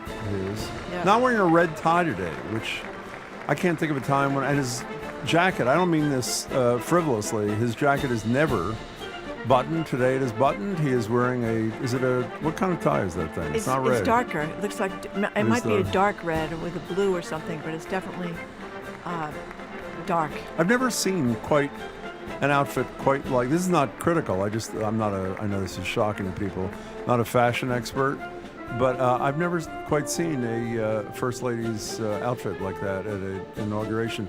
The conventional wisdom, which of course I've totally forgotten, not the conventional wisdom, the expert said that she did a Jackie Kennedy sort of look-alike thing the first time around to sort of be more traditional, and obviously that she's departing from that. She's standing with her son Barron. Yes, her son Barron. There she is. Who has been kept pretty effectively out of the spotlight. Well, they say he was critical in terms of the social media strategy for his father in the campaign, actually. That was not like a public presence, but I think either Trump himself or reporters have suggested that Barron was pretty Ladies active. and gentlemen, escorting the President of the United States and the Vice President of the United States, ranking member of the Joint Congressional Committee on Inaugural Ceremonies, the Honorable Deb Fischer, House Democratic Leader, the Honorable Hakeem Jeffries, and Senate Majority Secretary, the Honorable Robert Duncan. Deb Fischer is United States Senator from Nebraska. At least I knew that one. And I know this song too. So they are entering. We are, the swearings in Ladies and are gentlemen, imminent. the President of the United States, the Honorable Joseph R. Biden Jr., and Vice President of the United States, the Honorable Kamala Devi Harris. Pretty tough day for her too, huh? Yeah, I would say it's a very tough day for both of them. Yeah. They're entering the rotunda. Joe Biden, Kamala Harris, entering the rotunda. You know what's odd, by the way? The Supreme Court justices don't applaud, and I understand that's so you don't show bias. Is it not a little odd when the outgoing presidents walk in the room, throw them a little clap or something kind of thing? Well, there's a certain ridiculousness in the Supreme Court not On the wanting robe to show thing? bias, since their Oh, decisions, that's a you very might good- say, that's a very are good point. extremely biased these Okay, days. let's see who's coming in next. Well, I think it's going to be... Ladies and gentlemen, escorting the Vice President-elect, the Executive Director for the Joint Congressional Committee on Inaugural Ceremonies, Mr. Michael Wagner, Senate Deputy Sergeant-at-Arms and Doorkeeper, Jason Bell, and House Deputy Sergeant-at-Arms, Mr. Sean Keating. These are all like staff people. They've had to be like thrilled. This is a pretty big honor. Yeah. I assume it's tradition that people in those positions do the escorting, but that's a pretty big deal here. Is this Hail to the Almost Chief? Is there a song for the Vice I President? don't know, but it is incredible given the life he's led that he Ladies and is a gentlemen, 40-year-old the Vice President-elect President of the United States, the Honorable J.D. Vance. Most people have read that book or seen the movie Hillbilly Elegy, his autobiography. Vance is in the room. Senator Vance, well, I guess he's no longer Senator. Vice President-elect Vance is now entering the room. He is wearing a red tie. Yeah. Unlike his, I was going to say his boss, but I guess sort of is the boss, the President of the United States. He just shook Joe Biden's hand. And There's his wife, Usha, who's in a yeah. pink suit. Actually, that's a great-looking suit That she's is got actually on. a fabulous looking suit. Yeah, it's very nice there. And she's right behind him. Yeah. You know, that is the big question. What is And when it? this is over in 4 years, is J.D. Vance the heir apparent of the whole Trump agenda, or what? I think we have to get through a few weeks of the Trump agenda first, don't you think, before we start worrying about who's the successor? I do think a lot of people are thinking, because he's very conservative, very smart, and maybe not the charisma of Trump, but he's a pretty skilled politician. Yeah, but recent elections have suggested that rather than the person to carry on your legacy succeeding you, it's somebody who has a 180-degree different point of view who succeeds, at least in the last 3 or 4 electoral cycles, right? That is true. You know, we Ladies don't and see gentlemen, today. We don't see escorting Kimberly the Guilfoyle with President-elect, Donald Trump the Jr. staff director She's for in the Greece. Joint Congressional Committee She's on the Inaugural Ceremonies, ambassador to Greece to be. Elizabeth Farrell. They're not together I anymore. think they may have broken up. By the The way, do you Honorable notice that William Don T. Jr. McFarland, and J.D. Senate Vance Sergeant-at-Arms look and exactly? Doorkeeper, They have the the same Honorable outfit, Yeah. same Henry, shirt, same jacket, Senate same Majority Leader, beard. the Honorable John Thune, and the Joint Congressional Committee on Inaugural Ceremonies, House Democratic Leader, the Honorable Hakeem Jeffries, House Majority Leader, the Honorable Steve Scalise, Speaker of the House These are all of legislative Representatives, leaders. You know what's interesting about the Honorable Thune Mike election Johnson, is the guy to succeed Senate Mitch Democratic McConnell. Leader, the Is Thune is not Honorable 100% Secret Trumper. Well, Secret also ballot. secret. The Joint But yeah, I Congressional said that to Committee either on Chuck Todd Inaugural or Ceremonies, the Honorable John Deb King Fischer, said that he would and never have been Chairwoman of elected the Joint had the senators had to Congressional vote Committee on publicly. And they Inaugural disagreed. Ceremonies, They the thought he'd Honorable built such a Amy good Klobuchar. relationship with his fellow senators that he was the next one. I think having a secret ballot helped because he was obviously not Donald Trump's choice, and Donald Trump virtually runs Congress. I mean, the power with which he is entering this second term is just stunning. It's incredible. There was a perfect image right there. It was 2 Trump children, and whose head was right in the middle? Mark Zuckerberg, standing 1 row behind Yeah. Donald Jr. Ladies and gentlemen, the President-elect of the United States, the Honorable Donald John Trump. As you heard, Donald Trump is about to enter the rotunda. Not quite yet. Curtains open. And here he is.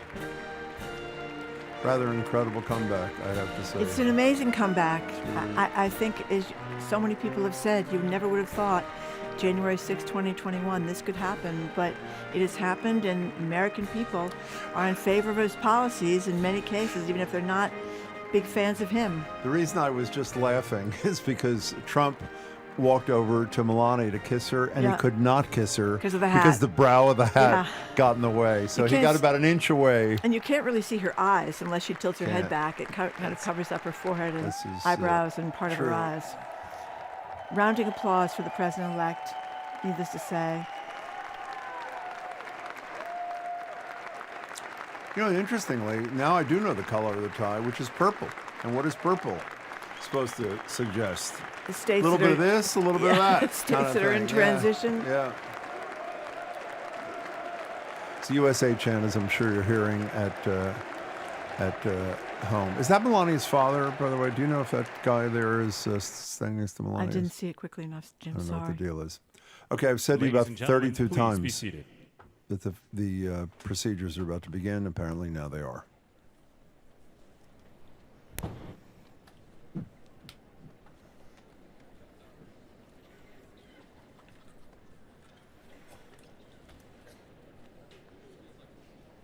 Everybody's being seated, as they were just urged to do, including Donald Trump and all the former presidents.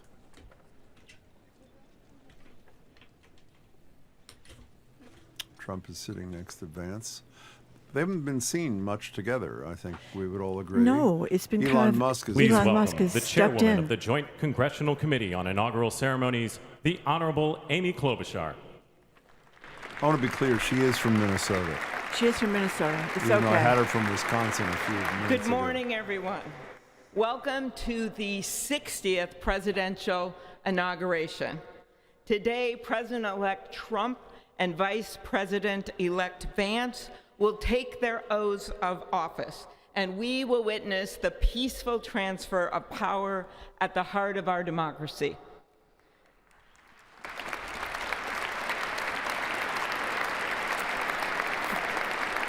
For the past year, I've chaired the inaugural ceremony committee, which includes the leadership of Congress from both parties.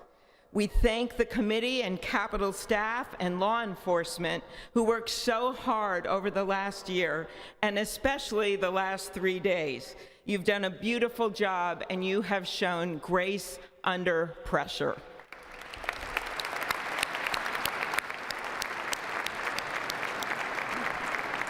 Our theme this year is our Just break enduring into democracy. Senator Klobuchar's The introduction to the presence of so ceremonies. We just learned via National Public Radio that in addition to the pardons that we told you about earlier in the day from President Biden on his way out, and obviously his son a few weeks ago, he pardoned, it appears, 5 of his family members, saying that they had been subjected to unrelenting attacks and threats that he does not foresee ending. Pretty incredible. Yeah, 2 of them are siblings, Valerie and James.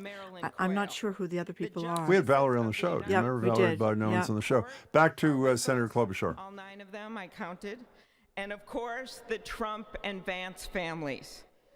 This ceremony marks what will soon be 250 years of our democracy. It is the moment when leaders, elevated by the will of the people, promise to be faithful to our Constitution, to cherish and defend it. It is the moment when they become, as we all should be, the guardians of our country. Through war and peace, through adversity and prosperity, we hold this inauguration every 4 years, and today it falls on Martin Luther King Day, a further reminder that we must strive to uphold the values enshrined in our Constitution, the freedoms, the liberties, and, as is inscribed on the entrance of the United States Supreme Court, equal justice under law.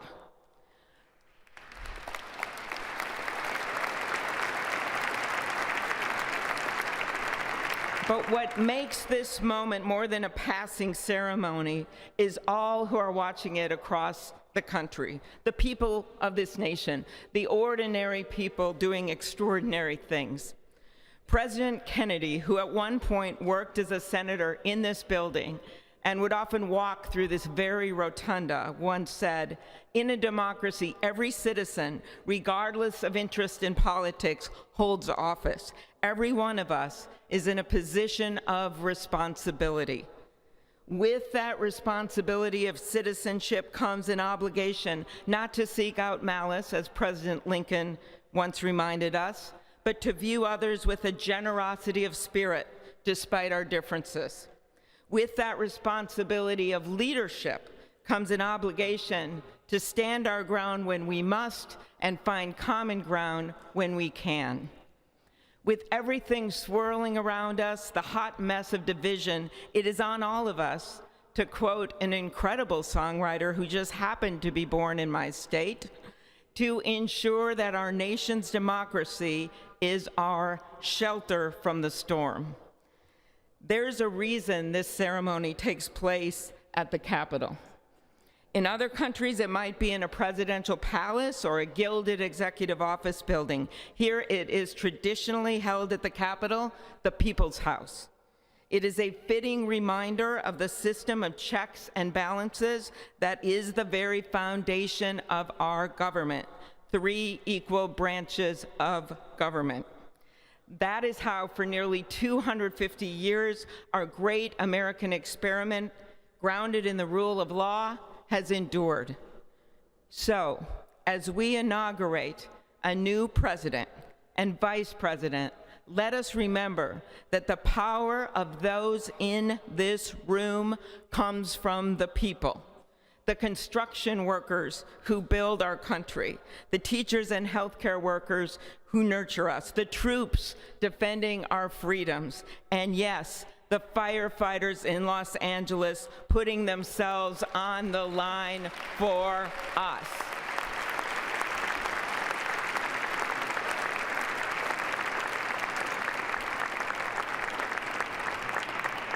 Our democracy's strength and grit must match theirs.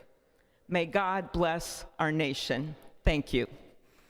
That was Senator Amy Klobuchar as chair of the Inaugural Committee. You're listening to 89.7 WGBH HD1 Boston, online at gbhnews.org.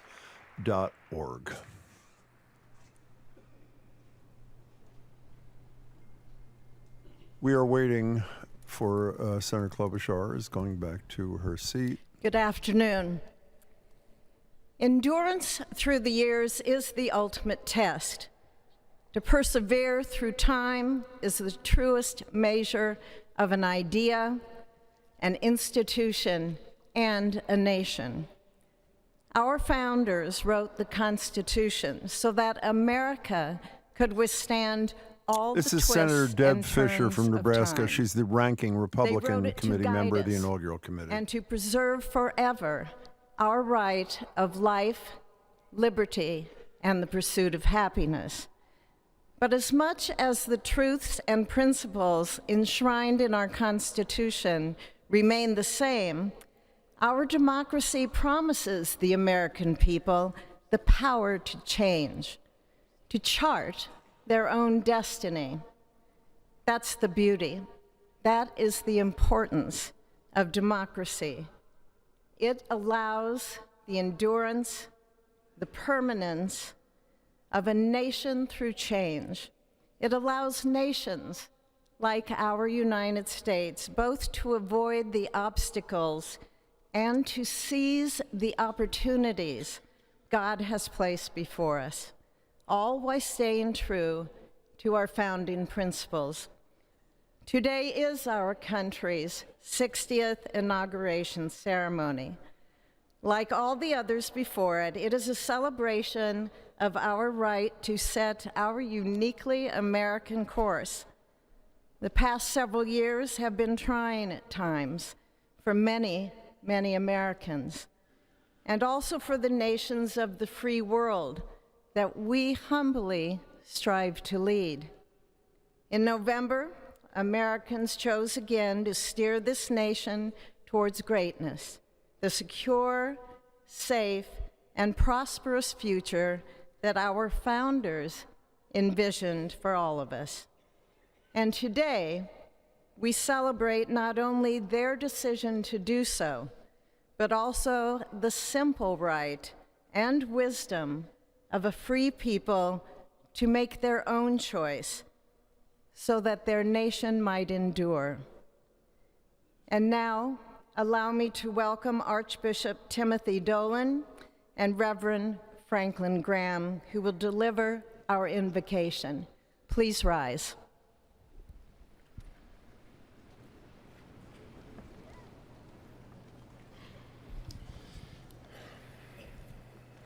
As you heard, this is Cardinal Timothy Dolan, the Archbishop of New York, and the Reverend Franklin Graham from the Billy Graham Evangelistic Association. Let us pray. Remembering General George Washington on his knees at Valley Forge, recalling Abraham Lincoln at his second inaugural, with malice toward none, with charity for all, with firmness in the right as God gives us to see the right. Remembering General George Patton's instructions to his soldiers as they began the Battle of the Bulge 8 decades ago: pray, pray when fighting, pray alone, pray with others, pray by night, pray by day. Observing the birthday of the Reverend Martin Luther King, who warned, without God, our efforts turn to ashes. We, blessed citizens of this one nation under God, humbled by our claim that in God we trust, gather indeed this Inauguration Day to pray for our President Donald J. Trump, his family, his advisors, his cabinet, his aspirations, his vice president, for the Lord's blessings upon Joseph Biden, for our men and women in uniform, for each other whose hopes are stoked this new year, this Inauguration Day. We cannot err in relying upon that prayer from the Bible, upon which our president will soon place his hand in oath, as we make our own the supplications of King Solomon for wisdom as he began his governance. God of our fathers, in your wisdom you set man to govern your creatures, to govern in holiness and justice, to render justice with integrity. Give our leader wisdom, for he is your servant, aware of his own weakness and brevity of life. If wisdom which comes not from you be not with him, he shall be held in no esteem. Send wisdom from heavens, that she may be with him, that he may know your designs. Please, God, bless America. Please, mend her every flaw. You are the God in whom we trust, who lives and reigns forever and ever. Amen.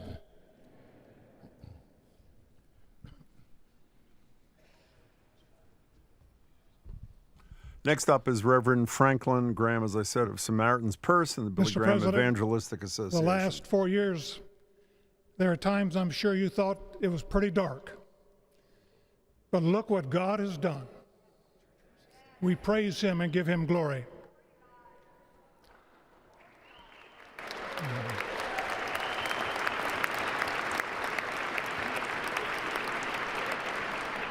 Let us pray.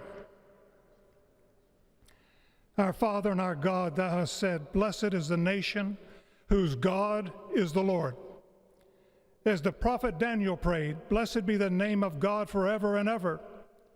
For wisdom and might are his. He changes the times and the seasons. He removes kings. He raises up kings. He gives wisdom to the wise and knowledge to those who have understanding. Our Father, today, as President Donald J. Trump takes the oath of office once again, we come to say thank you, O Lord our God. Father, when Donald Trump's enemies thought he was down and out, you and you alone saved his life and raised him up with strength and power by your mighty hand. We pray for President Trump, that you'll watch over, protect, guide, direct him. Give him your wisdom from your throne on high. We ask that you would bless him and that our nation would be blessed through him. We also ask that you would bless and protect Melania as First Lady.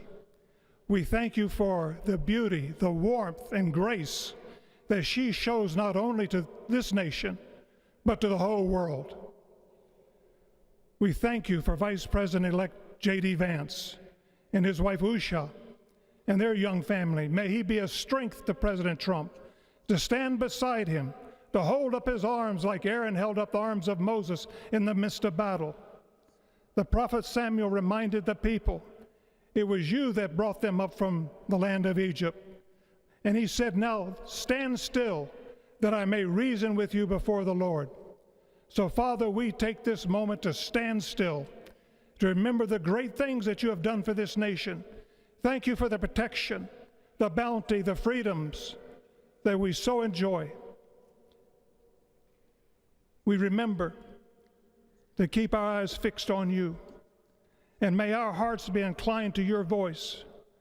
We know that America can never be great again if we turn our backs on you. We ask for your help, and we pray all of this in the name of the King of Kings, the Lord of Lords, your Son, my Savior, and our Redeemer, Jesus Christ. Amen.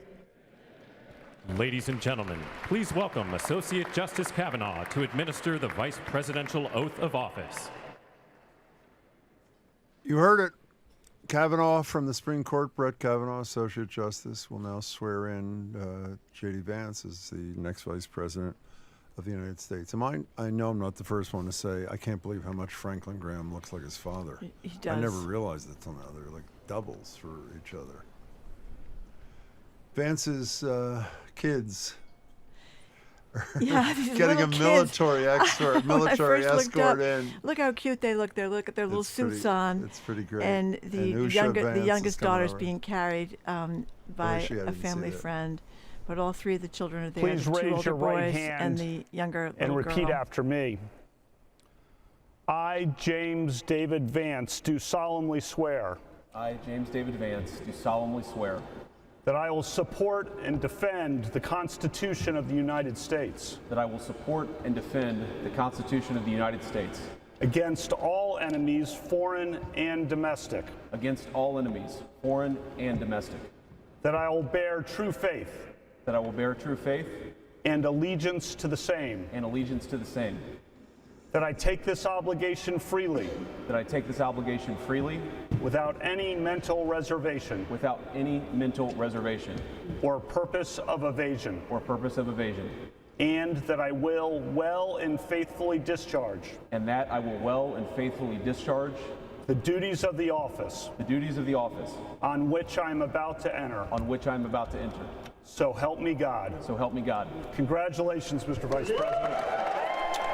So Vice President Vance with his wife, he's had 3 kids, Marjorie? 3 kids. And his mother, who Ellen, figured, Vivek, and Mirabelle. And Mirabelle has got a little thumb in her mouth. She She's does. sucking her thumb a little. and the mother, who figures pretty significantly in the story, is there as well, meaning his mother, J.D. Vance's mother. I think the youngest is 3 years old. So if we were to believe the schedule... Please welcome Chief Justice Roberts to administer the presidential Well, we should oath not of believe office. the schedule. This is Chief Justice Roberts, who is about to swear in Donald Trump for his second term as President of the United States, 47th President of the United States. That's coming up imminently here.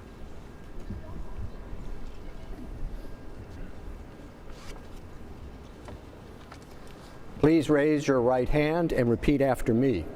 I, Donald John Trump, do solemnly swear I, Donald John Trump, do solemnly swear that I will faithfully execute that I will faithfully execute the office of President of the United States the office of President of the United States and will, to the best of my ability, and will, to the best of my ability, preserve, protect, and defend preserve, protect, and defend the Constitution of the United States. the Constitution of the United States. So help me God. So help me God. Congratulations, Mr. President.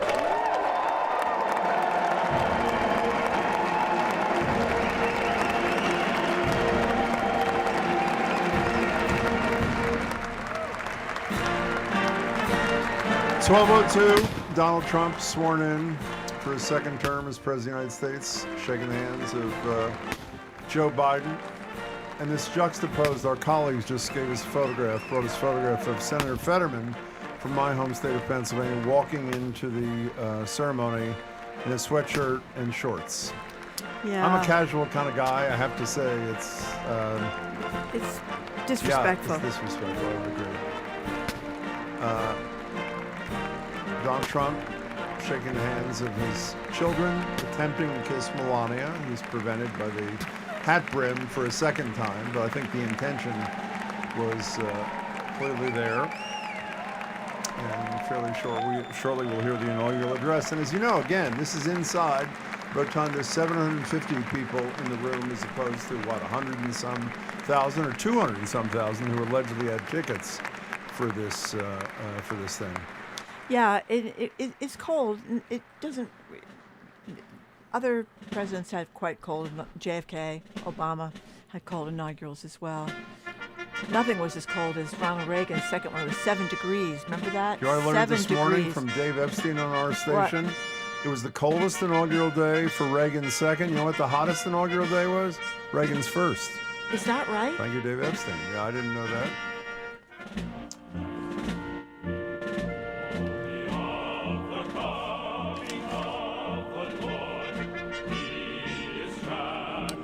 I believe this is the U.S. Naval Academy Glee Club, but you can never quite tell.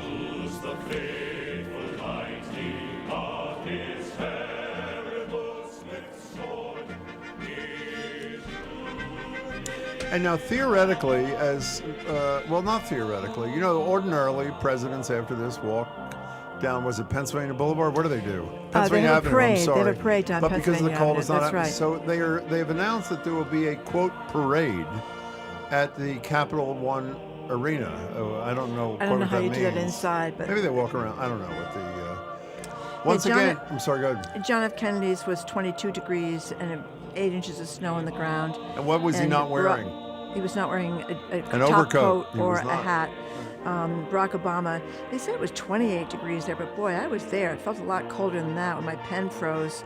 The wind gusts were very high that day. It was By the way, of all 22 the time, degrees today. Of all the times you've told the stories about having been at Obama's, the story you've told most is about your pen freezing. It's sort of obviously had great significance for you. Well, it was just affirmed that I wasn't cold for nothing. So what we have coming up, from what we understand, is at some point in the relatively near future, we will hear the America the Beautiful by Carrie Underwood with the Armed Forces Chorus and the U.S. Naval Academy Glee Club, and another song or two, a benediction from some variety of religious leaders. Starts Spangled Banner by that same opera singer, Christopher Macchio, and crunched in between here, maybe after this we shall see, is Trump's inaugural address. I'm really curious because I heard parts of his address last night to the crowd at Capital One Arena, and it was rather fierce, but so was his first inaugural address. It was rather critical, I think totally unnecessarily. He won the election, of Joe Biden, the outgoing president, who has been, it seems to be, nothing but gracious in this transition of power, particularly in light of how ungracious Biden's predecessor was 4 years ago. Whoops. Well, the Glee Club is, did I say that? Did I get that right or I got that wrong? Oh, I did get it right. Yeah. It is the U.S. Naval Academy Glee Club. So even a broken clock is right, as they say, every once in a while. And if you weren't listening at the beginning, the most striking part of this whole deal at the Rotunda, every one of the 535 members of Congress was guaranteed a seat. Right. And obviously not all of them showed up, as we know, from some local people. So let's say it's 450. That leaves about 300 seats. And a not insignificant number on the dais went to the tech executives, the Zuckerberg, Bezos, Musk, obviously, who's his BFF, and Tim Cook, or Tim Apple, as he used to call him, and right on the dais there. And it was rather jarring, I should have to say, but not unsurprising. And also, those same executives were all at the church when the now 47th president went for his morning church service. With their plus ones, as you pointed out. Well, no, I don't know. I haven't seen You mentioned Tim the meme Apple with coins. one. Have you What? seen the meme coins yet? Well, I have not seen the meme coin thing. If you haven't paid attention to this, is they put out a meme coin, and the Trump has apparently made only a few $1 billion Isn't in that 2 days. amazing? Melania's got one. I heard that as well. But you I can buy them. But there are a lot of ethical concerns, including Well, from because some. he'll be regulating cryptocurrency at the same time. Right, as and he may profiting benefit from, well, not only regulating cryptocurrency. cryptocurrency, but he is basically making money off his reelection to the White House, which, but Yeah, again, but no one, who's going to no enforce one, that? No one cares, I guess. Yeah, in any case, well, some people care, but not people who have positions of power. So again, that was the, you heard in the background there, the United States Naval Academy Glee Club, and is that who it was? Yeah, singing the battle hymn of the Republic. We shall see what is next in this service. Donald Trump is currently the 47th President of the United States. The swearing-in has happened. J.D. Vance is his vice president. All the former living presidents are there. They are not, none of them. Well, I don't know if Joe Biden is going. None of the former presidents, maybe Biden, are going to the luncheon, which sort of breaks with tradition. Do you know if Biden's going to the luncheon? I do not know. Yeah. Nope. We'll find out soon enough. Okay. It is my honor and pleasure to introduce to you the 45th and the 47th President of the United States of America, Donald J. Trump. Which is just amazing when you think of it. He lost the presidency the second time around. He was dismissed. It's all over, and now he's back again. Well, and not far from being achievement. convicted in one of his impeachment trials. Trump is standing. Yep. Approaching the I podium. believe that was Senator Fisher from yes, Nebraska. Yes, it was from Nebraska. Who introduced him. Trump is standing, approaching the podium. And here's the inaugural address from, as she just said, the 45th and the 47th President of the United States. Thank you very, very much. Vice President Vance, Speaker Johnson, Senator Thune, Chief Justice Roberts, Justices of the United States Supreme Court, President Clinton, President Bush, President Obama, President Biden, Vice President Harris, and my fellow citizens. The golden age of America begins right now.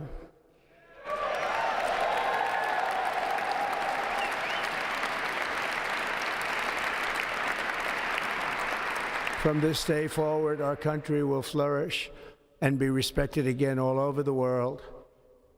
We will be the envy of every nation, and we will not allow ourselves to be taken advantage of any longer.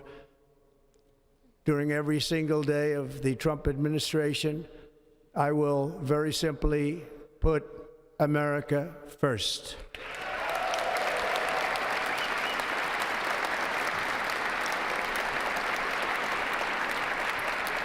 Our sovereignty will be reclaimed. Our safety will be restored.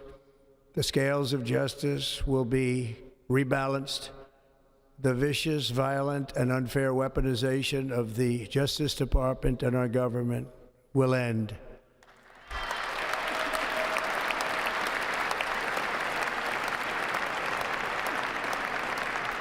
And our top priority will be to create a nation that is proud, prosperous, and free.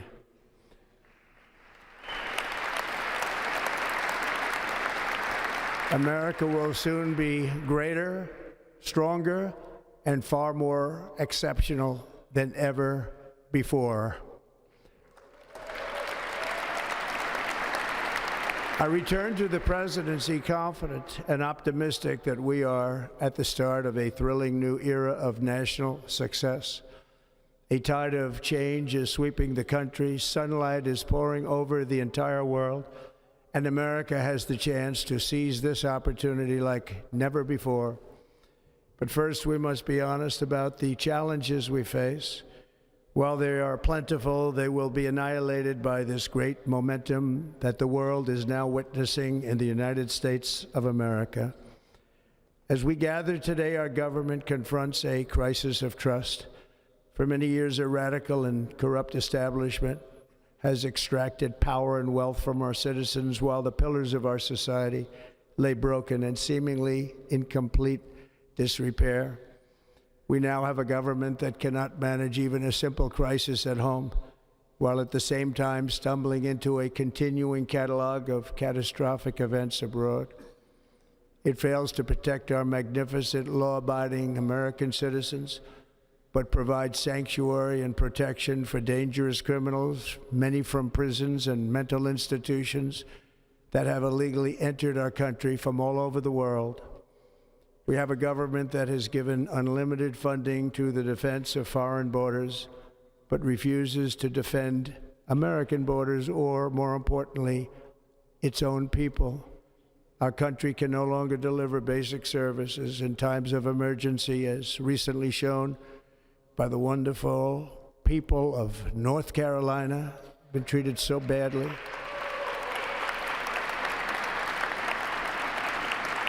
And other states who are still suffering from a hurricane that took place many months ago. Or more recently, Los Angeles, where we're watching fires still tragically burn. From weeks ago, without even a token of defense, they're raging through the houses and communities, even affecting some of the wealthiest and most powerful individuals in our country, some of whom are sitting here right now. They don't have a home any longer. That's interesting. But we can't let this happen. Everyone is unable to do anything about it. That's going to change. We have a public health system that does not deliver in times of disaster, yet more money is spent on it than any country anywhere in the world. And we have an education system that teaches our children to be ashamed of themselves in many cases, to hate our country despite the love that we try so desperately to provide to them. All of this will change starting today, and it will change very quickly.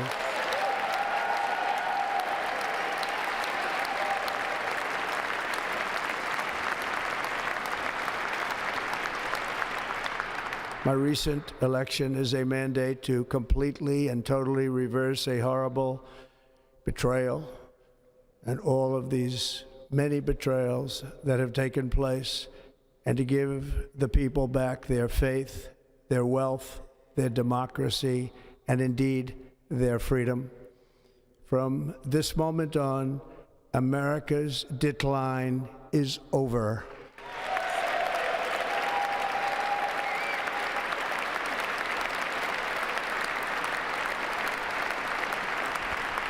Our liberties and our nation's glorious destiny will no longer be denied, and we will immediately restore the integrity, competency, and loyalty of America's government. Over the past 8 years, I have been tested and challenged more than any president in our 250-year history, and I've learned a lot along the way. The journey to reclaim our republic has not been an easy one, that I can tell you. Those who wish to stop our cause have tried to take my freedom and indeed to take my life. Just a few months ago in a beautiful Pennsylvania field, an assassin's bullet ripped through my ear. But I felt then, and believe even more so now, that my life was saved for a reason. I was saved by God to make America great again.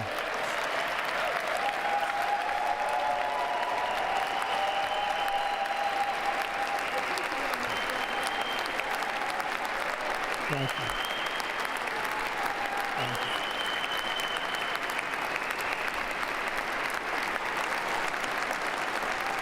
Thank you very much.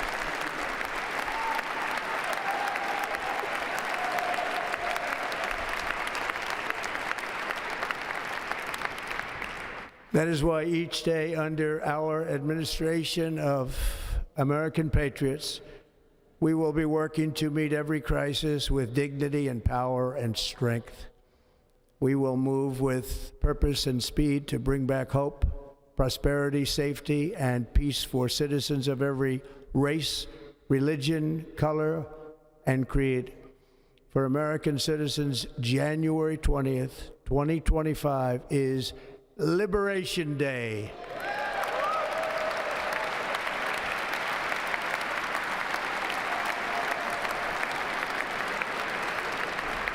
It is my hope that our recent presidential election will be remembered as the greatest and most consequential election in the history of our country.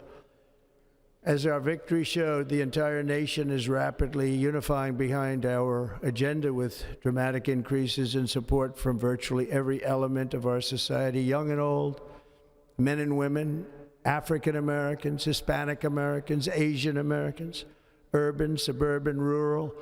And very importantly, we had a powerful win in all 7 swing states. And the popular vote, we won by millions of people. To the Black and Hispanic communities, I want to thank you for the tremendous outpouring of love and trust that you have shown me with your vote. We set records, and I will not forget it. I've heard your voices in the campaign, and I look forward to working with you in the years to come. Today is Martin Luther King Day, and his honor, this will be a great honor, but in his honor, we will strive together to make his dream a reality. We will make his dream come true.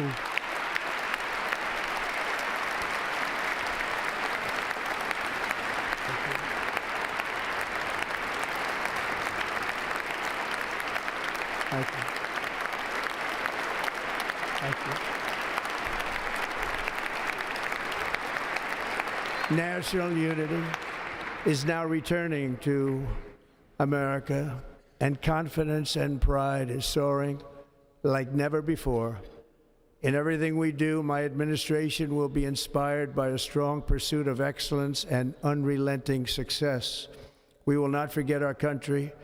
We will not forget our Constitution, and we will not forget our God. Can't do that.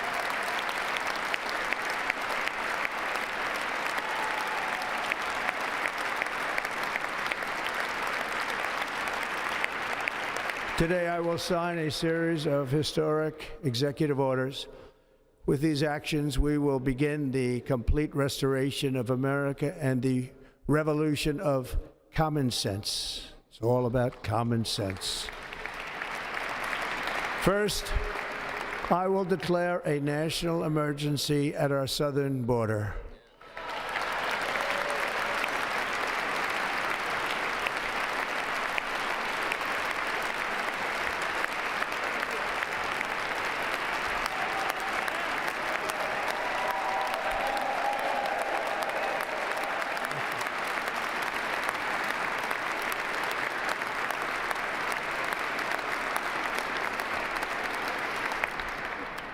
Illegal entry will immediately be halted, and we will begin the process of returning millions and millions of criminal aliens back to the places from which they came. We will reinstate my Remain in Mexico policy.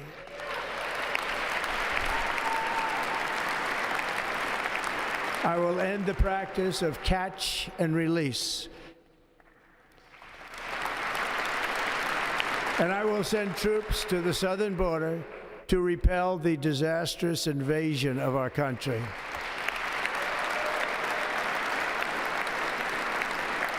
Under the orders I signed today, we will also be designating the cartels as foreign terrorist organizations.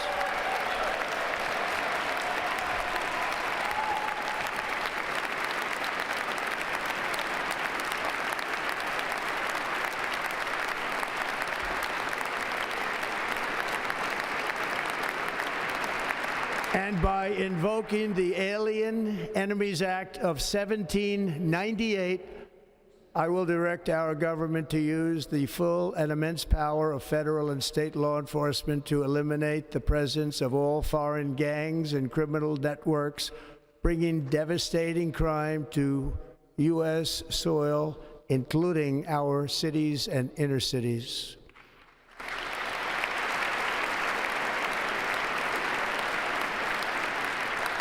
As Commander-in-Chief, I have no higher responsibility than to defend our country from threats and invasions, and that is exactly what I am going to do. We will do it at a level that nobody's ever seen before. Next, I will direct all members of my cabinet to marshal the vast powers at their disposal to defeat what was record inflation and rapidly bring down costs and prices.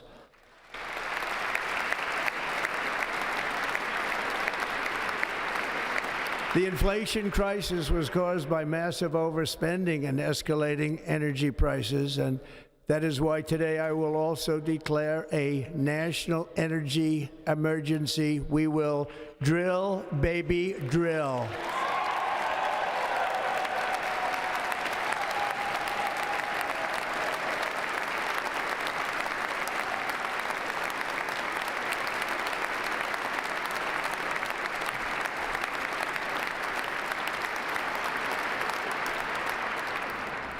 America will be a manufacturing nation once again, and we have something that no other manufacturing nation will ever have, the largest amount of oil and gas of any country on earth, and we are going to use it.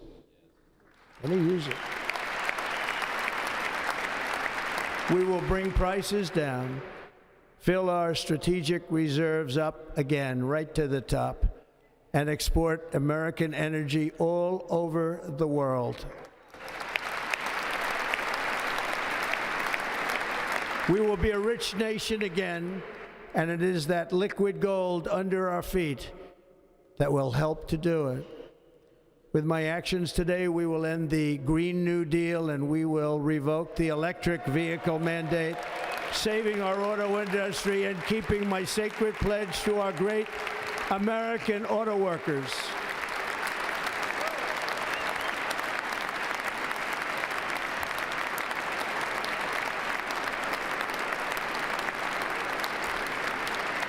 In other words, you'll be able to buy the car of your choice. We will build automobiles in America again at a rate that nobody could have dreamt possible just a few years ago.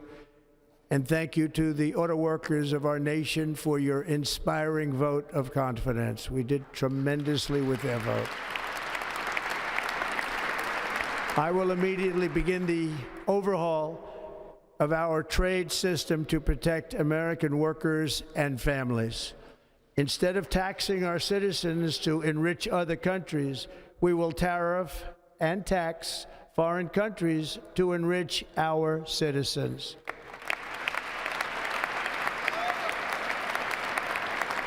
For this purpose, we are establishing the External Revenue Service to collect all tariffs, duties, and revenues. It will be massive amounts of money pouring into our treasury, coming from foreign sources.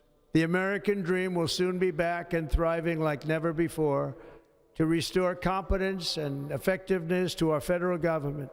My administration will establish the brand new Department of Government Efficiency.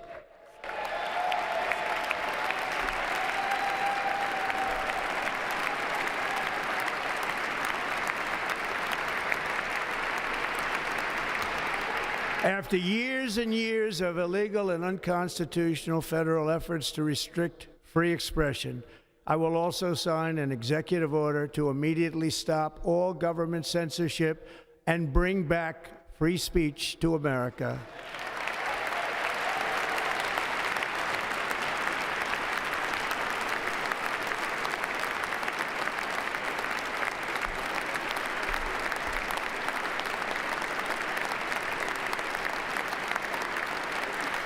Never again will the immense power of the state be weaponized to persecute political opponents, something I know something about.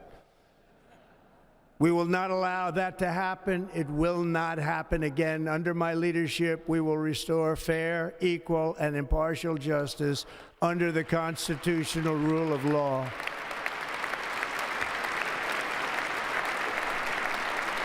And we are going to bring law and order back to our cities. This week, I will also end the government policy of trying to socially engineer race and gender into every aspect of public and private life.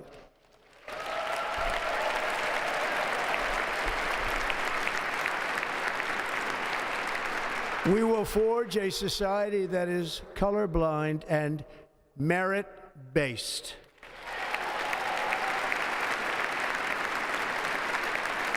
As of today, it will henceforth be the official policy of the United States government that there are only two genders, male and female.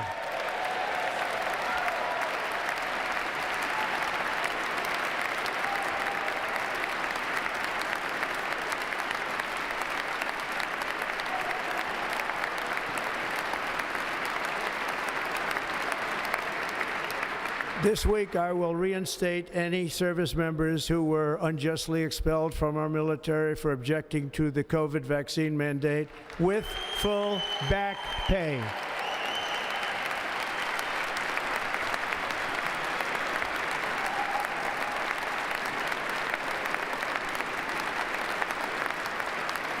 And I will sign an order to stop our warriors from being subjected to radical political theories and social experiments while on duty. It's going to end immediately. Our armed forces will be freed to focus on their sole mission, defeating America's enemies.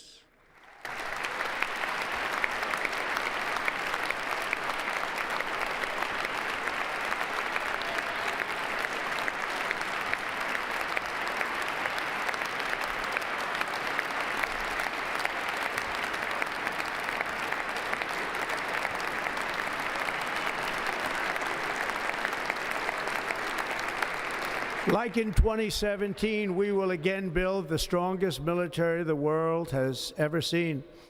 We will measure our success not only by the battles we win, but also by the wars that we end, and perhaps most importantly, the wars we never get into.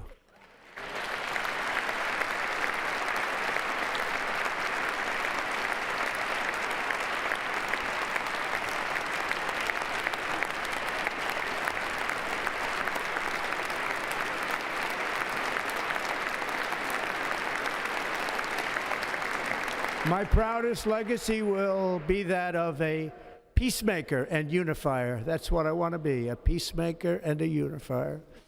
I'm pleased to say that as of yesterday, one day before I assumed office, the hostages in the Middle East are coming back home to their families.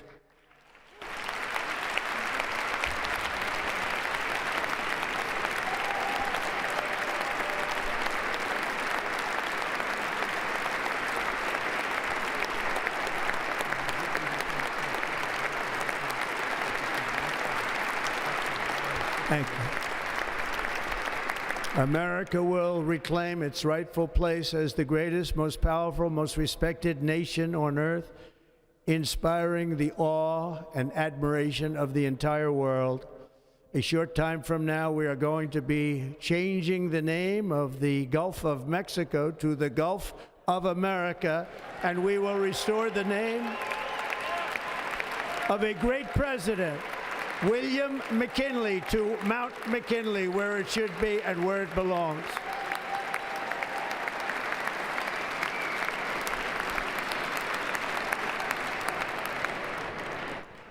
President McKinley made our country very rich through tariffs and through talent. He was a natural businessman and gave Teddy Roosevelt the money for many of the great things he did, including the Panama Canal, which has foolishly been given to the country of Panama after the United States. The United States, I mean, think of this, spent more money than ever spent on a project before and lost 38,000 lives in the building of the Panama Canal. We have been treated very badly from this foolish gift that should have never been made, and Panama's promise to us has been broken. The purpose of our deal and the spirit of our treaty has been totally violated. American ships are being severely overcharged and not treated fairly in any way, shape, or form, and that includes the United States Navy. And above all, China is operating the Panama Canal, and we didn't give it to China, we gave it to Panama, and we're taking it back.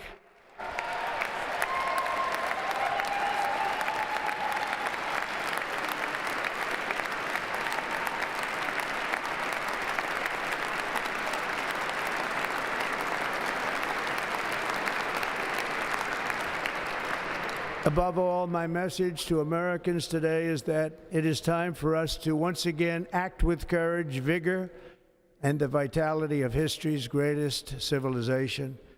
So as we liberate our nation, we will lead it to new heights of victory and success. We will not be deterred. Together we will end the chronic disease epidemic and keep our children safe, healthy, and disease-free. The United States will once again consider itself a growing nation, one that increases our wealth, expands our territory, builds our cities, raises our expectations, and carries our flag into new and beautiful horizons. And we will pursue our manifest destiny into the stars, launching American astronauts to plant the stars and stripes on the planet Mars.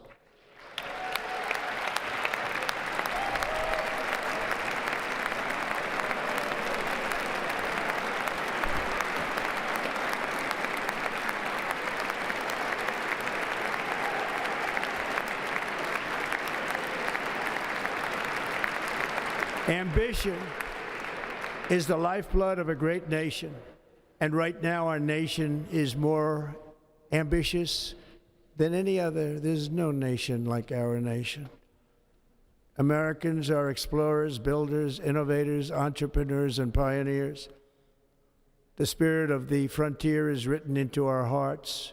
The call of the next great adventure resounds from within our souls. Our American ancestors turned a small group of colonies on the edge of a vast continent into a mighty republic of the most extraordinary citizens on earth. No one comes close. Americans pushed thousands of miles through a rugged land of untamed wilderness. They crossed deserts, scaled mountains, braved untold dangers, won the Wild West, ended slavery, rescued millions from tyranny, lifted billions from poverty, harnessed electricity, split the atom, launched mankind into the heavens, and put the universe of human knowledge into the palm of the human hand. If we work together, there is nothing we cannot do and no dream we cannot achieve. Many people thought it was impossible for me to stage such a historic political comeback. But as you see today, here I am. The American people have spoken.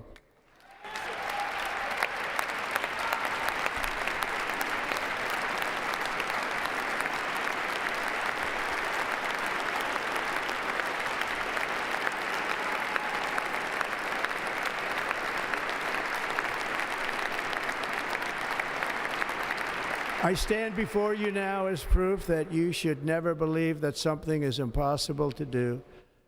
In America, the impossible is what we do best.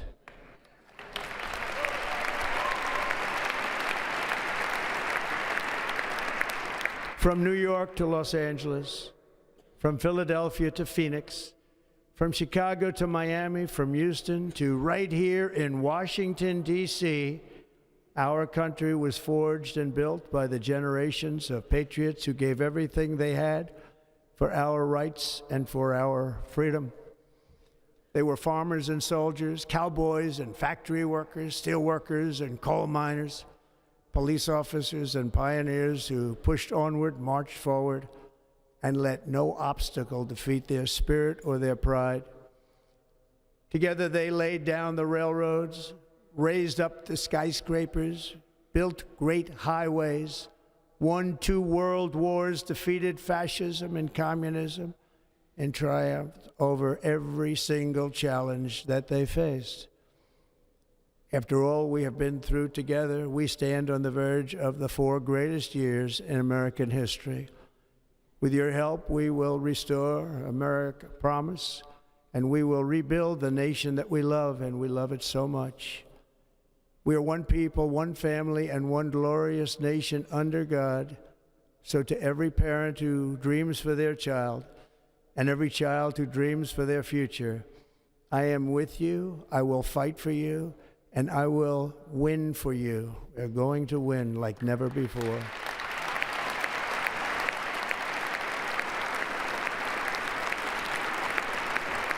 Thank you. Thank you.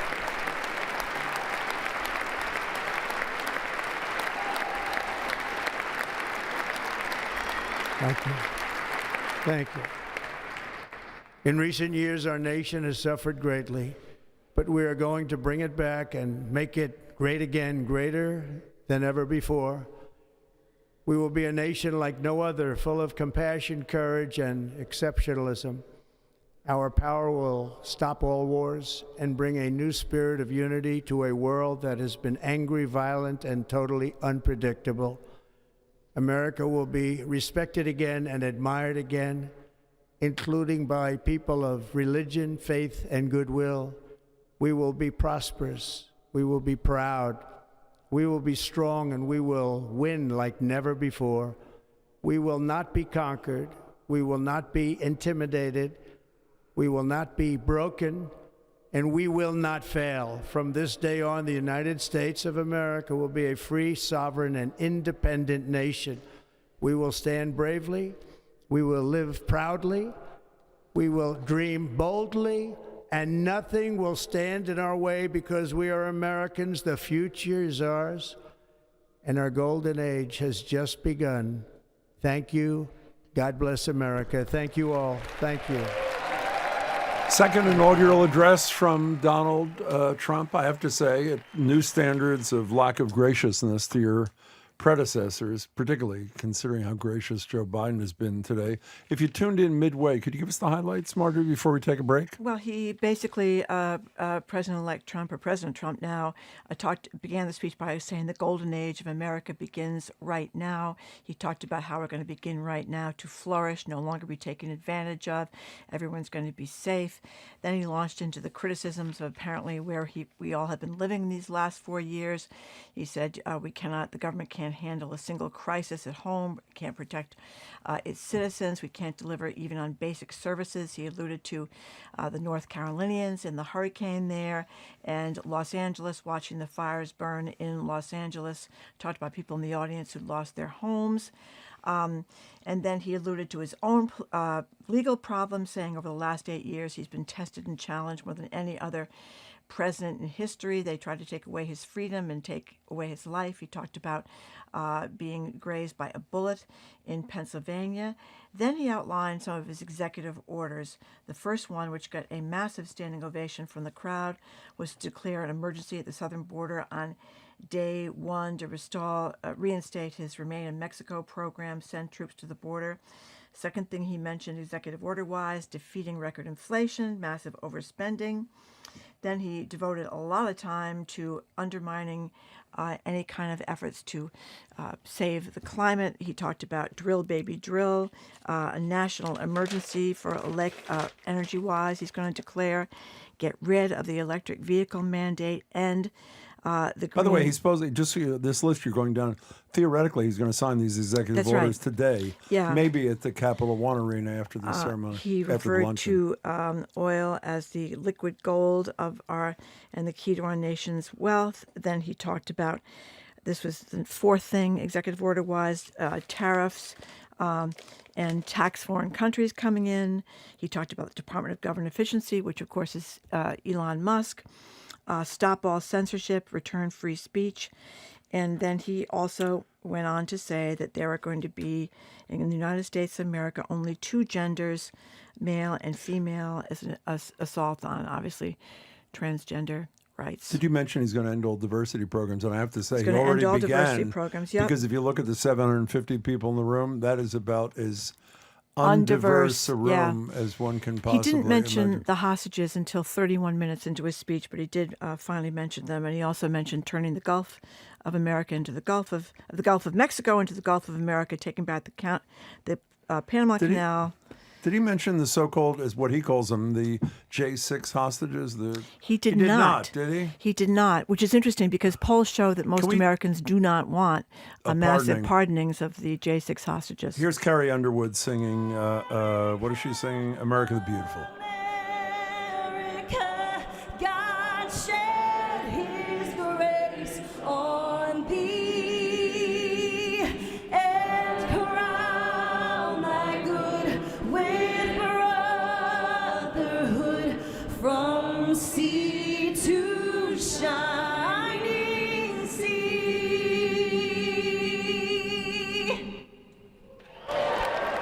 Carrie Underwood singing America the Beautiful with the Armed Force Chorus and the United States Naval Academy Glee Club. Is there more you want to relate, or should we take a break? Just to wrap it up, he talked about ending the chronic disease epidemic that has to do with RFK Jr., I guess, pursuing our manifest destiny to plant stars and stripes on the planet Mars. That is See a what nod Musk did to after that? Musk put the two thumbs Two up. big He was thumbs very up, yeah. happy about that. And then he went on to say how we're going to be like we've never seen before, like no one could imagine, winning like never before, those stock phrases he often uses. My major takeaway was he could have said every single thing he said without disparaging the people who served before him, particularly Joe Biden. He didn't need to say, much of which is fiction, about how horrible the state of this country is. He could have talked about what he's going to do to this country and how he plans to do lots of spectacular things on a variety of fronts. But he felt it necessary to disparage what had happened. And by the way, he went heavy. He went heavy mention- on energy. He went heavy on ending DEI, saying we're going to have a colorblind and merit-based. He did mention Martin Luther King about 10 minutes into the speech. He I did. should say. He did. We're going to take a break. When we come back, we'll bring you the rest of the inaugural ceremony, Joe Biden's departure. We'll have a couple of guests with us in the 1 o'clock hour, and we'll start taking your calls and texts on two things: the inauguration of the 47th president. And let us not forget, it is Martin Luther King Jr. Day here in America. GBH News investigates. The Harvard Square Theater in 2010, Dixon Brothers Hardware Store in 2020, and just last month, Whitney's Bar. This latest neighborhood business closure is prompting questions about the billionaire philanthropist who owns the property. Almost like he's trying to conquer everything. You know, it's almost like he wants this to be his square, and it is becoming his square. From the GBH News Center for Investigative Reporting, I'm Philip Martin. This story Tuesday on GBH's Morning Edition. Support for our programs comes from you and Boston Youth Symphony Orchestras with music director Federico Cortese, presenting Verdi's Don Carlo Sunday, January 26th at Sanders Theater at Harvard University. Tickets at bysoweb.org. And Furniture Consignment Gallery, helping to power the circular economy for over 20 years. Now accepting high-end luxury furniture consignments in the greater Boston area. Learn more at FurnitureConsignment.com.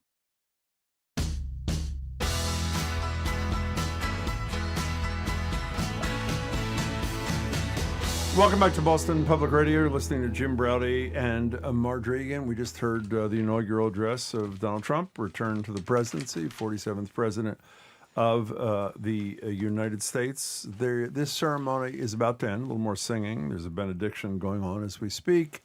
And then shortly thereafter, former President Biden and his wife will leave the Capitol, that helicopter thing.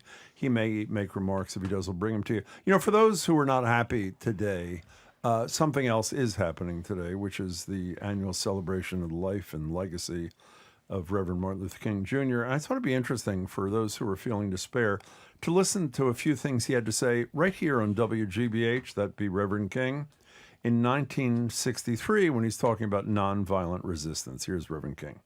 We are not engaged in a struggle that means we sit down and do nothing. That there's a great deal of difference between non-resistance to evil and nonviolent resistance. Non-resistance leaves you in a state of stagnant passivity and deadening complacency, wherein nonviolent resistance means that you do resist in a very strong and determined manner. You know, speaking of King, we'll discuss this later with Michael Curry. Marjorie and I and a bunch of our colleagues here at GBH went to embrace Boston's MLK Awards last night, celebrating 5 couples, including Irene Monroe and her wife, the great Dr. Thea James, as well as 2 former governors, Baker and Patrick, and their wives, first ladies. And it was a spectacular.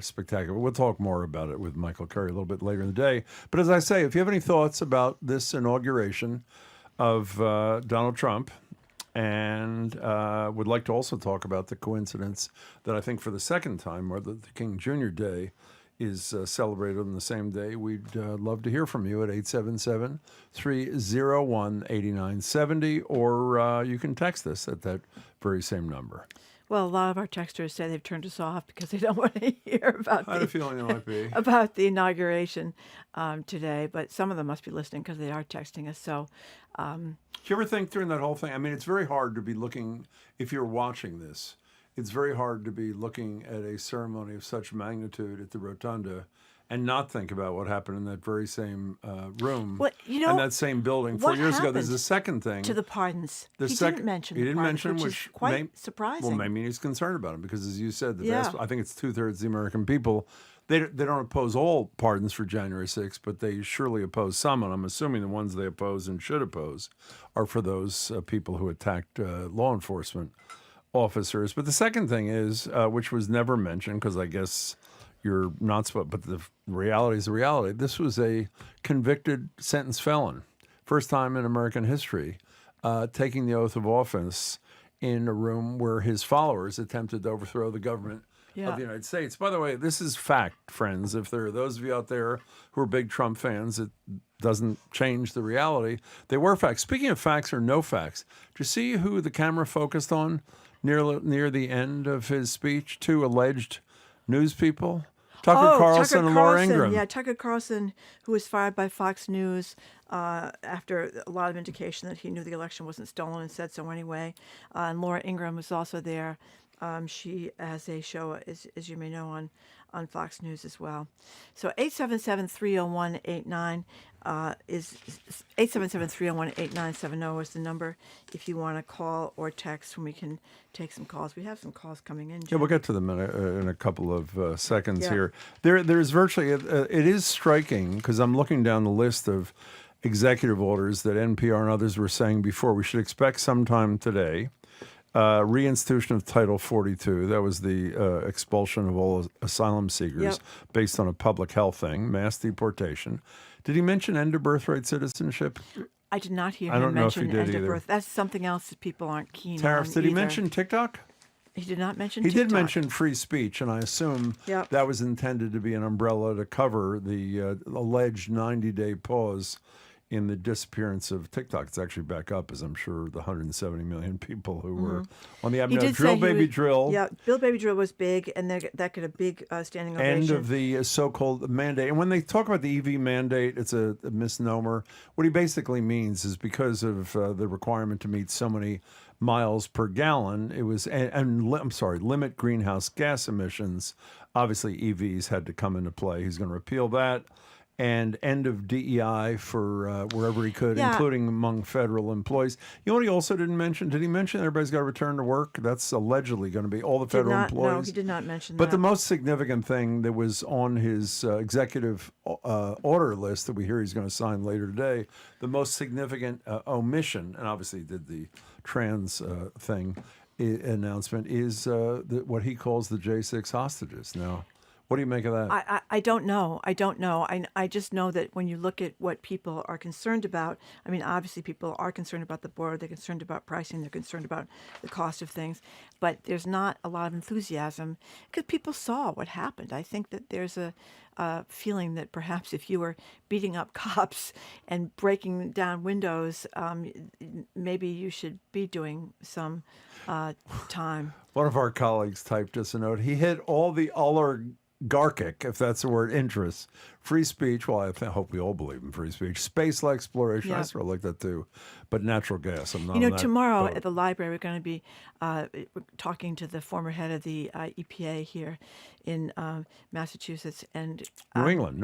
In New England. Yeah. And I'm really excited to talk to him because when you're still watching people survive from that fire in California, which obviously was made so much worse because of climate change, how people feel. I can't think that everybody in that audience that gave him a standing ovation is not a little worried about that. Well, didn't you issue? tell me, were you the one who told me that, because I missed the testimony because we were on the air, that his nominee to be head of the EPA, former Defied Congressman Zeldin, said he actually believed in climate change being real. Can't believe he hasn't disappeared. Well, I didn't see him today. Maybe. I wouldn't know what he looks like. Let's take some calls. You've been very Let's patient. go to Lauren in Marblehead. Thank you for calling. Hi, Lauren. Thanks for calling. Hi. Hi. So, wow. I am so stressed, and I'm not even, and I'm a white, I'm a white gal that, has the benefits of that, although, of course, that's a whole other discussion. But I guess in addition to what you've been going over, is just the hypocrisies before Trump even got up to speak. The references to MLK, the Honorable Donald Trump, words that spoke to upholding the Constitution, referencing the founding principles, swearing, and then Donald Trump swears under oath to preserve, protect, and defend the Constitution of the United States. And then he gets up there and just lies, right? So I haven't really been paying that much attention since he got elected, just because it's kind of self-preservation, and I know that's not the way to go. But no, we hear that a lot. I understand that. Yeah. Yeah.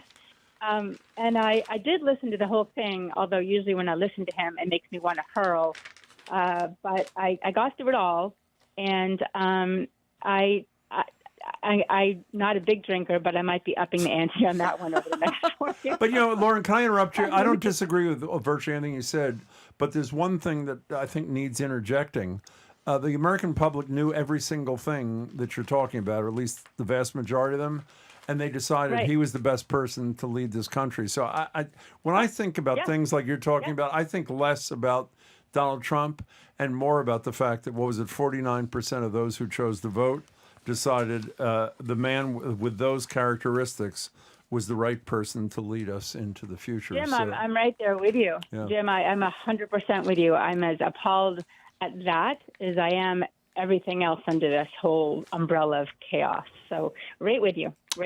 Lauren, thank you for your call and your thoughts, and we're glad you stuck around for the speech. But as we said at the beginning of the show, this pretty extensive poll that just came out in the New York Times talks about how people like Trump's policies more than they like Trump. I mean, Americans obviously are very anti-immigrant. They want to deport people who are here illegally. Now, the ones that have criminal records are 87%. Let's deport them. But 55% want to deport all immigrants who are here illegally, period. That would include people that have been here for 10, 20, 30, 40 years. It would include the Dreamers. Now, most Americans do not want to get rid of the Dreamers. They're the ones that came over here as children. By the way, the people who are saying they want to get rid of all undocumented people, even people who've done nothing wrong, should start raising their own cows and chickens in their backyards. Because there's going to be a food supply issue, don't you think? I mean, that's what... By the way, there was a story the other night, and I'm sure you saw it because you watch CNN as much as I do. See that cattle rancher who raises cows and does milk and stuff? Oh, he has no help. He was asked by the reporter if he's voted for Trump. Yes, do you still support Trump? Yes, I do. It was actually in North Dakota because he said he supported Kristi Noem, too, who's going to be the head of Homeland Security. What percentage of your workers are undocumented? 50%. Could you operate your business if those 50% of your workers were deported? No. I'd go out of business. Do you still support Donald Trump? Yes, I do. And you know what his thing was? This is something you've said to me before. I don't believe he really meant it when he said. So that's the thread that they chose to hang a whatever on. John in North Andover, welcome to the show. Thank you so much for calling. Hi. Hey, thank you for taking my call, guys. Pleasure. Can you hear me? Yes, we can. So first, Marjorie, I just want to laugh at your comment earlier. There's a photo going around of Mark Zuckerberg taking a peep at what you said earlier. I hope you go see that online. It's hilarious. What? I don't know what you're talking about. Jeff Bezos' spouse. Yeah, we weren't sure if she was... Let's not. Let the caller can do it. Let's not. Okay, what was she wearing? You can tell us. Was she wearing a shirt or was that just a bra? No, I'm saying, Mark, there's a photo you can see Mark Zuckerberg taking a look. Oh, no, I love it. Oh, that's pretty good. That's pretty good. Yeah, we'll get to the bottom of what exactly she was wearing. But that's what it looked like to me. I could be wrong. What did you think of it, John? I thought it was crazy, but my main reason I was calling is what Jim said earlier. It's the whole crypto thing. I don't even want to go. I could go on and on about it, but it's horrifying. I was having basically panic attacks over the weekend because, I don't want to say anything, but it's if you read about what's going on, it's not good, and I'm very concerned for the next 4 years, especially when we saw who was all standing behind him. I think it just really shows to what Joe Biden said in his speech last week of, what might be coming in the That next 4 oligarchy, years. yeah. John, thank you for the call. Here's an anonymous texter. I'm so glad this person had the strength to text this. I'm a gay man with trans friends. I can't stop crying, and my soul has died a little today. How do we win? Yeah, it's a really hard time to be in the LGBTQ community. It's a really hard time to be a trans person. I just can't. And also, obviously, DEI. I mean, DEI has changed a lot of corporations. It's changed a lot of colleges. It's changed society in significant ways, and that's Didn't out change the window. the attendance in that room. No, that's apparently out the window too. And I have to laugh when he talks about how we're just going to be a meritocracy, and we just went through the Pete Hegseth hearings.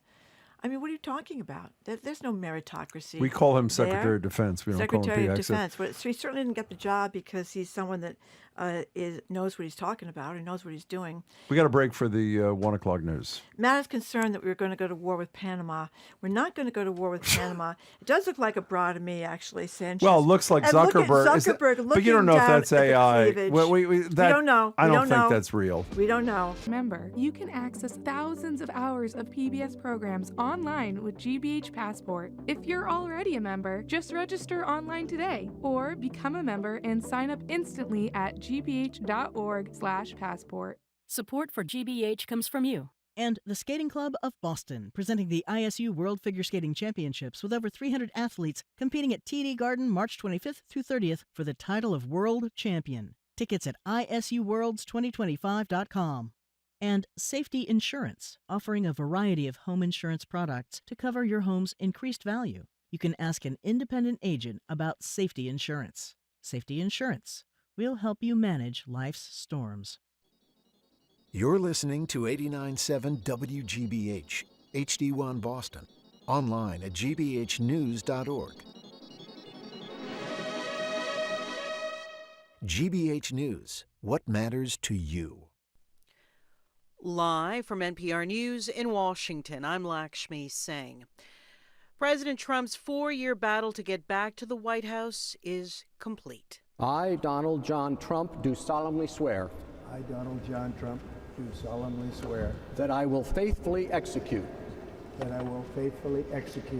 office of President of the United States. The office of President of the United States. And will, to the best of my ability, preserve, protect, and defend. Chief Justice of the United States John Roberts administering the oath of office to President Trump less than an hour ago in the U.S. Capitol Rotunda. Trump then delivered a speech that noted in part overcoming a series of attempts to silence him. My recent election is a mandate to completely and totally reverse a horrible betrayal and all of these many betrayals that have taken place, and to give the people back their faith, their wealth, their democracy, and indeed their freedom. His remarks drew standing ovations, except from a small group to his left. Now, former President Biden, among other former presidents, remains seated. Biden showed little emotion as he listened to the man he'd repeatedly described as a person who consistently puts his own interests above country and poses a threat to the future of U.S. democracy. Trump plans to sign an executive order that will declare a national energy emergency. NPR's Asma Khalid reports it's all part of a broader vision to boost natural resource production in the U.S. Trump aims to cut red tape and regulations in the energy industry and enable the United States to produce more coal. He also intends to sign a specific executive order aimed at Alaska's natural resources. This is all according to an incoming White House official who spoke to reporters on a conference call to preview the announcements. The official said energy prices are currently too high, but declined to name a target price. In recent years, U.S. oil and gas production has hit record levels. Trump also plans to end what he refers to as Biden's electric vehicle mandate and end efforts to limit consumer choices on items like gas stoves and dishwashers. Asma Khalid, NPR News. Other executive actions Trump's threaten are mass deportations, and as NPR's Tamara Keith reports, an end to birthright citizenship. It is guaranteed that this is going to be challenged in court as soon as it is signed, and that this is going to be a big legal battle. I think the broader effort here by the Trump White House is essentially a shock and awe on day one, to sign a big stack of executive actions, to say, he's president, he's here, he's going to rescind what Biden did, he is going to keep his promises. NPR's Tamara Keith reporting. You're listening to NPR News. Good afternoon. With the latest from the GBH Newsroom, I'm Henry Santoro. Immigrants aren't the only ones that are nervous about the incoming administration. Some businesses are also on edge. For instance, the Commonwealth Beacon reports that the company that was looking to build a cable manufacturing plant at Brayton Point in Somerset, Mass., pulled the plug on the $300 million project this past Friday. The move deals a major blow to offshore wind development on the East Coast, as well as the economic prospects that Somerset would have benefited by. Donald Trump has vowed to shut down the offshore wind industry in the United States once he takes office, and he is now in. Well, it was a lively scene in Boston last night for the third annual Embrace Honors MLK event. The party and ceremony recognized 5 couples who continue to work the work of Dr. Martin Luther King Jr. and Coretta Scott King, who first met in Boston in the early 1950s. Hundreds of people gathered at the Big Night Live to celebrate, including Governor Maura Healey. I think this year especially, it's so important that people come together in joy and in support of all that is good. And so to be here tonight to recognize and help honor some fantastic people, couldn't have a better way to begin MLK Day. This year's honorees included former Massachusetts Governor Deval Patrick, First Lady Diane Patrick, former Massachusetts Governor Charlie Baker, and First Lady Lauren Baker, Sandra Borders and John Borders III, and Dr. Thea James, along with Reverend Irene Monroe and Jill Medavow and Richard Kazis. This is GBH News. Support for NPR comes from NPR stations. Other contributors include Made in Cookware. Made in Cookware is crafted by chefs for chefs and designed for restaurants and home kitchens around the world. Their cookware can be found at madeincookware.com. This is NPR. Almost every Negro citizen of Montgomery had had some humiliating experience on the buses. If he had not had an experience himself, he had witnessed a humiliating experience that someone else had suffered. But there comes a time when people get tired. And so the story of Montgomery is the story of 50,000 Negroes who became tired of injustice and who came to see that it is ultimately more honorable to walk in dignity than ride in humiliation. That was a speech by the Reverend Martin Luther King on the use of nonviolence and civil rights movements. It was given at the University of California, Berkeley in 1957. You're listening to Boston Public Radio, 89.7 GBH, the second hour. Hello again, Jim. Hey there. And so we just saw the inauguration of Donald Trump. And as we all know, it happened on the same day as, for the second time ever, I believe, as the celebration of the life and work of Martin Luther King Jr. So for the remaining hour, we are interested in talking about both. What you thought about the inauguration, what do you think about the Trump presidency, and how you're reflecting on the, as I said, life and work of Martin Luther King. In a few minutes, we'll speak to Michael Curry, who, among other things, is on the national board of the NAACP. A little bit after that, Charlie Sennett about some of the foreign policy statements of President Trump and what is likely to come ahead, not to mention what happened yesterday with ceasefire and the release of some of the hostages. And maybe Amy Carnevale, who is the state Republican chair, it may be difficult to get her to get to us before 2, because obviously things are still going on in Washington. The number is 877-301-8970. I don't mean to dwell on this, and I'll get over after this. I was just listening to NPR News, and they're talking about great respect for the NPR News team, talking about all the firsts. And do you think it bared mention what we said before? This is the first time a convicted felon has ever been sworn in.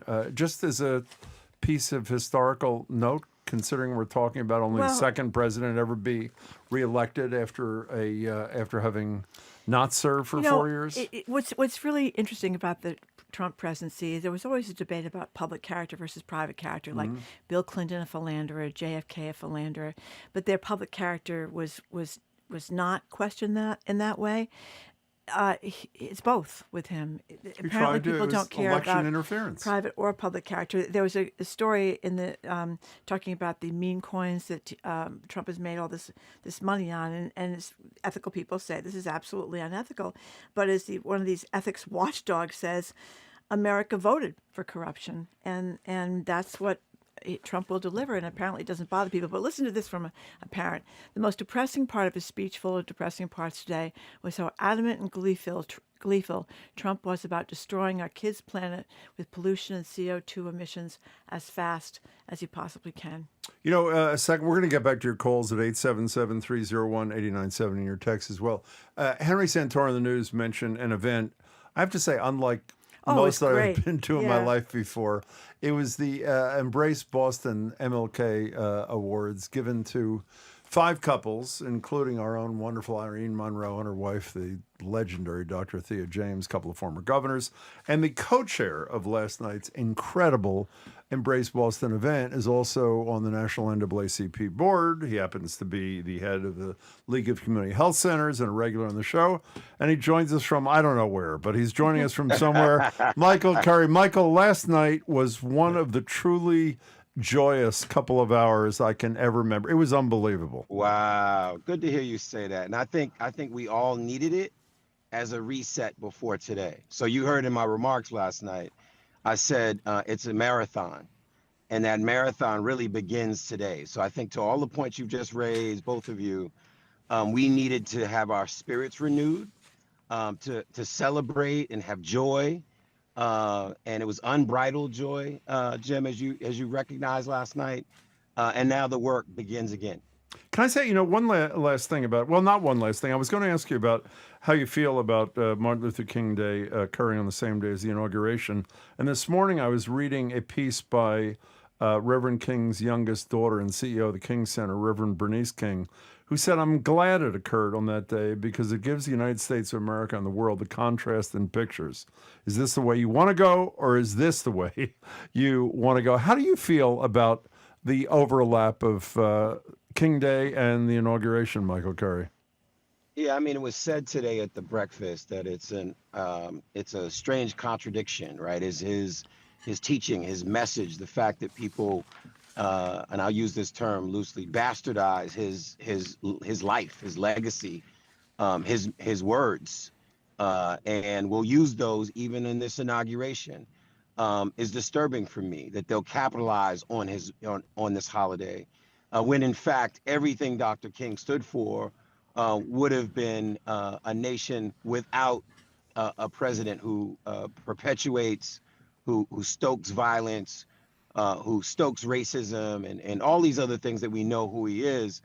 Dr. King would have absolutely been opposing to those things. So the reality is I'm conflicted myself, but there's a reason for these things. And I think if anything, maybe it is to remind us who Dr. King was on a day that we now go through 4 years of this presidency. By the way, speaking of 4 years of this presidency, as we speak, the Bidens are boarding the helicopter to take him to Andrews Air Force Base, from which I believe they're going home to Delaware. We're talking to Michael Curry.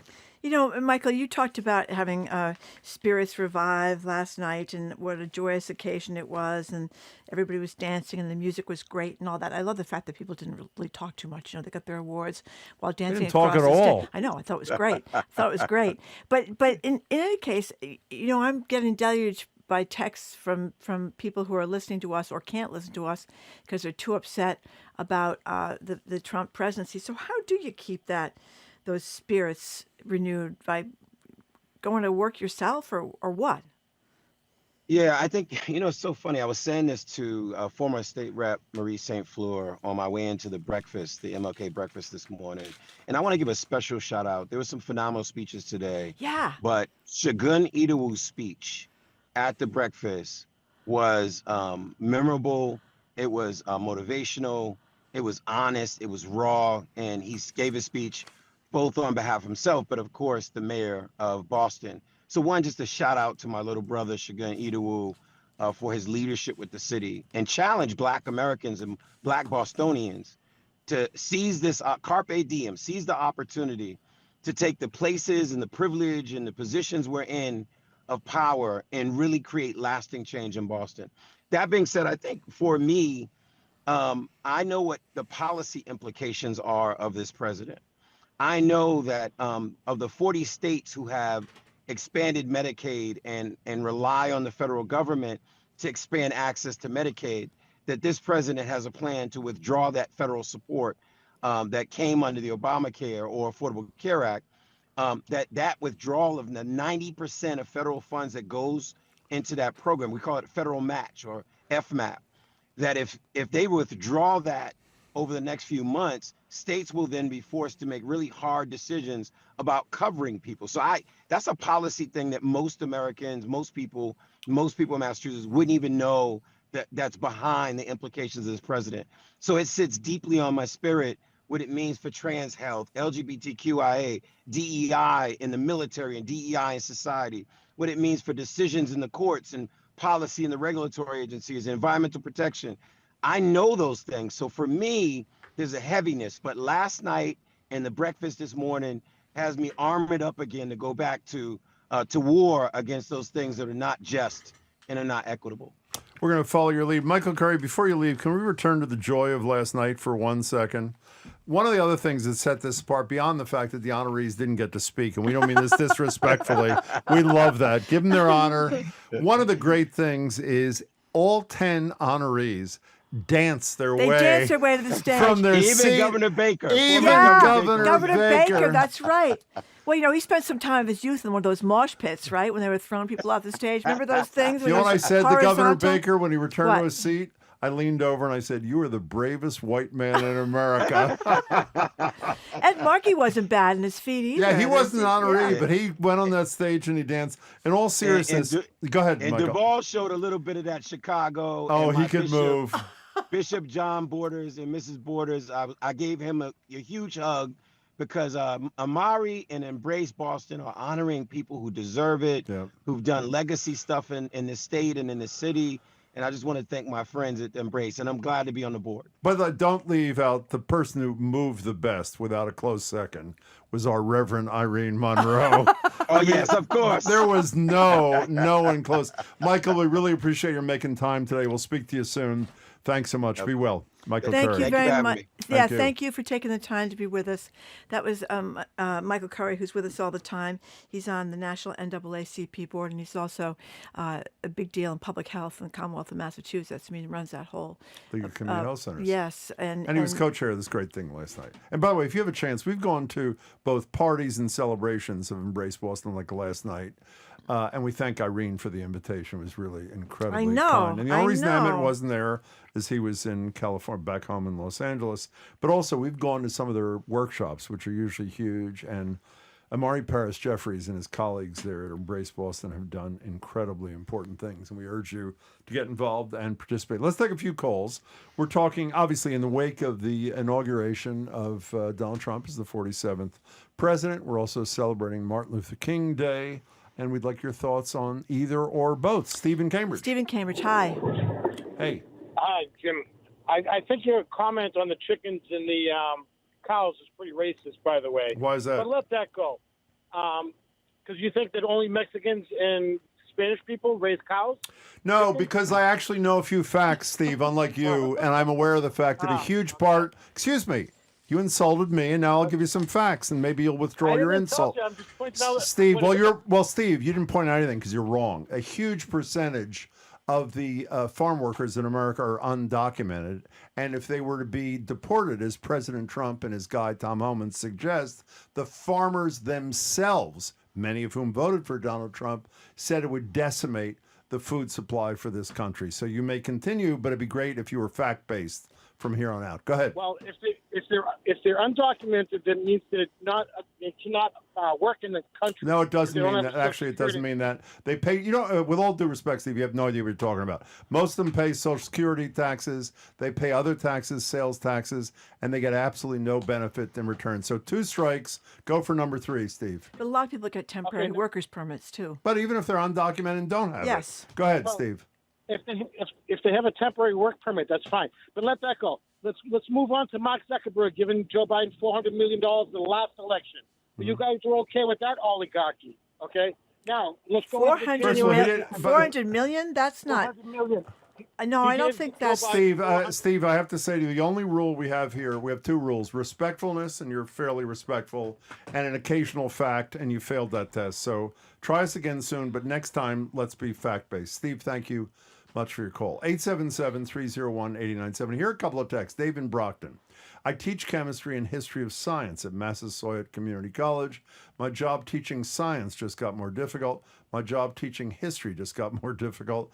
My job teaching just became more important. That's a pretty great text. Keep teaching there. Anonymous texter. Nothing says I care about your health care and rising grocery bills like launching a multi-billion-dollar mission to Mars. After all, who needs affordable pharmaceuticals when we can have Martian real estate? And as I say, when he mentioned, by the way, he got bipartisan support. When he mentioned the Martian thing, it was one of the 2 or 3 times that President Biden and the other former Democratic presidents rose and applauded. That is Elon Musk's thing, and Musk at that point jumped up from his seat and gave 2 huge thumbs up to the crowd. 877-301-8970. Something else happens this morning we should mention again. Some preemptive pardons. We knew about preemptive pardons in the last 24 hours from Biden for people like Fauci and Liz Cheney and members of the January 6th committee and law enforcement witnesses, not the other witnesses, surprisingly. No. But he pardoned 5. I wish he'd pardoned all the witnesses, Well, if he's going to do it at all. He pardoned 5 members his family. Of his own family, in Right. addition to Hunter Biden. And speaking of preemptive pardons, do you remember when Senator Markey was on our show a few weeks ago? You asked about preemptive pardons, and he was honest enough to say, I hadn't thought about it before. But I believe he said he thought it was a pretty good idea. He tweeted this morning, Donald Trump has vowed to punish his enemies. I'm glad Biden has issued preemptive pardons, as I called for. Each person has the choice to accept these pardons, but the only thing they can be charged with is standing up to Trump and doing their job. My understanding is, speaking of members of the committee, I believe, correct me if I'm wrong, that now Senator from California, Adam Schiff, and Kinzinger, who's retired from Congress, Adam Kinzinger, the Republican, both said they didn't want the I know pardons. Kinzinger for sure said he didn't want a pardon, and because he hadn't done anything wrong. But I think the issue with being in the target of the president is the amount of money it would cost you to defend yourself. You couldn't probably afford that kind of thing, and the amount of disruption in your life. And I'm hoping that if he does go after people like Cassidy Hutchinson, that young woman that had the courage to testify against Donald Trump when she was like 26, that people will get together and help her with a defense fund. Money is only a piece of it. The Money's only a disruption in piece your of life. it. Having Yeah, said sure, that, I but- have to say, I'm not 100% sure how I feel about preemptive pardons. You sound like you're supportive. Because I think these are unusual times. He said over and over and over again that he wants to go after his political enemies. Yes, he said over and over and over again. So I think it's a horrible thing if you're Dr. Fauci or you're Cassidy Hutchinson to have to spend hundreds of thousands of dollars. Yeah. I mean, Trump spent $50 million in 1 year on legal bills. It wasn't his campaign own. contributions. Yeah, it wasn't his own money. So he was able to raise that kind of money. Obviously, a regular person can't do that. And the reason he was able to delay and delay and delay all these trials was because he had the money to keep delaying them. But I can understand completely why Biden would do this, because I believe Trump when he says he will go after these people. Burnett, well, why didn't he do the other witnesses before the January 6th committee? I don't know. That's an unanswered question. No. I don't know. Okay. And I hope we find out in the next few days. In a minute, we're going to talk to Charlie Sennett about some foreign policy goings on the last 24 hours and what he sees in the immediate future from the new president. But first, Bernice, you're in Watertown. You're on Boston Public Radio. Thank you for calling. Hi. Hi. I have an opinion, and it's very cynical, and I just want to state it because perhaps some other people have it too. Sure. I believe that Trump will be dead from his own health problems within 5 to 10 years. And I believe that his character so far has proven that he is so perverse that he would rather destroy our environment than have anyone else remain happy and healthy and enjoy it when he no longer can. That's a hell of an analysis there, Bernice. I don't know, but you wonder how many disasters it takes for people to say enough already, Bernice. I don't know. But again, we have all this misinformation. Bernice, thank you for the call. I mean, you have people talking about this being a foreign plot, or to take over to sell ruin the real estate so somebody else can buy it. All these crazy things are online. As we know, we're going to have a fact-free Facebook. We're going to have a fact-free Twitter or X. So people believe these things. Listen to the things that you don't read the text as much as I do, but some of the texts are really kind of out there in terms of what people believe. So yesterday, as everybody knows, after, how many months? 15 months since October 7th, hostages began to be released, the ceasefire began to be implemented, and obviously there was Joe Biden when asked the question the other day, who's more responsible for this, Trump or you? He turns around and says, are you joking? And obviously Donald Trump believes that were it not for his threat, essentially, saying this better be resolved before I take office, that it wouldn't have happened. Here to let us know who's right and to talk a little bit about the new president's foreign policy agenda in the immediate days ahead is the head of the Ground Truth Project and a variety of other wonderful things. That'd be Charlie Sennett. Hey, Charlie. Hey, Jim. Hey, Marjorie. Hi. How are you? Happy MLK Day. Yes, happy MLK Day to you too. So we all saw those incredible pictures yesterday of 3 young women going back to their families. Give us the latest, Charlie. Well, the 3 women who were released are out, and you're right. These images were absolutely joyous to see them coming home. And, that shot of the 3 of them in the arms of their mothers is something that would speak to any human being about what that reunion means, the incredible trauma that those families and the country of Israel were put through the hostage crisis. That moment was powerful. And for anyone, I'm sure just about all your listeners have seen some version of that moment, and so they would know just what it means. I'm also humbled and sobered to really think about the images of the Palestinian families being allowed to return to Gaza, which is in rubble. And imagine those families and what they are going through as they return to just the vast devastation of what was Gaza. I thought the 2 images together just capture the incredible poignancy, tragedy, and the horror of what war brings, which is, homecomings and joy when the hostages are released, and many more to be released, by the way, but also the tragedies of war for those Palestinian families who go back to rubble and to their own burials and their own reunions that they'll have to have in the coming weeks, months, years. Charlie, one thing I'm slightly embarrassed I don't understand is the Israeli hostages that go above this initial, I believe the number is 33 for over whatever it is, these 6 or some number of weeks. I know we don't have a precise number about how many are still alive, but what is the expectation? That there'll be further negotiations around the remaining hostages? Or what is the status of the post-33 release situation? Like all ceasefires, and this one is holding on day one, and I think all of us would pray that it holds a lot longer. But like all ceasefire agreements, they're built in stages. This first stage is to release these 30 plus, 3 of whom came out over the weekend, as you pointed out.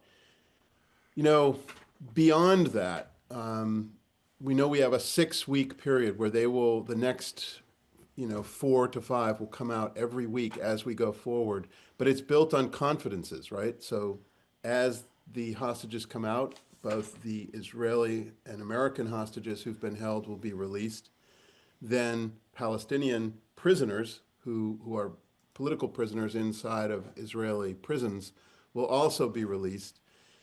And that's well, we should be clear, some of them are not political prisoners. Some are prisoners for having committed pretty serious crimes, right? Yeah, well, absolutely. I mean, Yeah. bombings are a Yeah. serious crime, but I mean, I would say that from their perspective, they would say they're combatants. Most of them, I think, a lot of them are indeed people who have done criminal acts of violence for their cause, and I think a lot of them are also people who got caught up in this thing. I can't tell you how many times covering the clashes you see just about everyone get rounded up and arrested. And there's a lot of justice to be meted out, both for those who are guilty of crimes who are being released, and how heavy that is for the Israeli people to know terrorists have been released. But also, there is, on the Palestinian side, there are people who are wrongly imprisoned without any really fair understand trial, anything. So I think it's a mixed bag. I think the other thing is just thinking about sort of that image. I can't get this out of my head. Those three young girls coming through the chaos and the confusion of Gaza with the Hamas soldiers, with their faces covered, in fatigues, really standing on top of the vehicles and ordering the crowd around and ushering them out. Thank God nothing happened to those three young women. But it was hard to watch. It's hard to watch and not think that Hamas is not done. Hamas has not been completely wiped out. I don't think you can ever wipe out an idea that's as interwoven into the anger, the frustration, yearnings for Palestine. You just can't wipe it out overnight. And that was chilling evidence of that. I can't imagine what that's like for Israelis to watch those soldiers still in control. Well, that's one of the questions about going forward under the new Trump administration. We're always talking about a separate state in Palestine, two-state solution. That does not seem to be what President Trump thinks should be happening. So what can we expect? This is one of those moments in the Middle East that is fraught with peril, but also with possibility. The Middle East has been transformed by the last few months, and I think one of the real missed opportunities in this inaugural speech that Trump gave was he missed the opportunity to say that it was a bipartisan effort that got this done. Exactly right. He took credit. Biden on the other side did turn around with that quip, as you pointed out, where he said, "Are you crazy?" When they said, "Was it you or Trump who got them released?" He said, "Are you crazy?" Sort of a vague question. I think what Biden meant was, we did it. We're the ones who worked for months, and certainly Blinken and Biden and the hard-fought diplomacy, the sleepless work that they all did to try to make this happen deserves credit. But it is also true that it was Trump's presence. Deadline. I agree. I agree. It's hell to pay if this isn't happening, right? It doesn't augur well for where we're headed that Trump couldn't, even on the day of his own inauguration, with the former president behind him, to have the good grace to say, we got this done together. There was an opportunity there that I think is tragically missed, because it's going to take that kind of unity of purpose to actually get Netanyahu to live up to the promises to carry forward, get those hostages released, and be part of a deal in which the Palestinian people are going to expect some things in return too. And that their big expectation, the one they've been thwarted in time and time again, is the structure of the peace agreement, which the United States helped to create the infrastructure for it. It was Bill Clinton, also right there behind Trump, who created the whole infrastructure of the peace agreement, which is a land for peace deal, and that the Palestinians would have their own independent state. Two-state solution, as we call it, is the path forward. We've never heard Trump embrace that. And I think that's worrisome for where this is headed, because as someone who's covered this for a long time, you get humbled by how much more you have to learn, the thicker you get into the complexities of the Middle East and the yearnings on all sides. But the one thing that feels true to me is the path forward is a two-state solution. And if you have someone on the other side, and Netanyahu, who is going to thwart that, then I say this with fear, that the violence will continue. I hope that we find a way to get a breakthrough right now. This is a moment, because of the way the world is aligned in the Middle East right now. You have Hamas weakened, not put out of business, as I pointed out. You still saw those soldiers.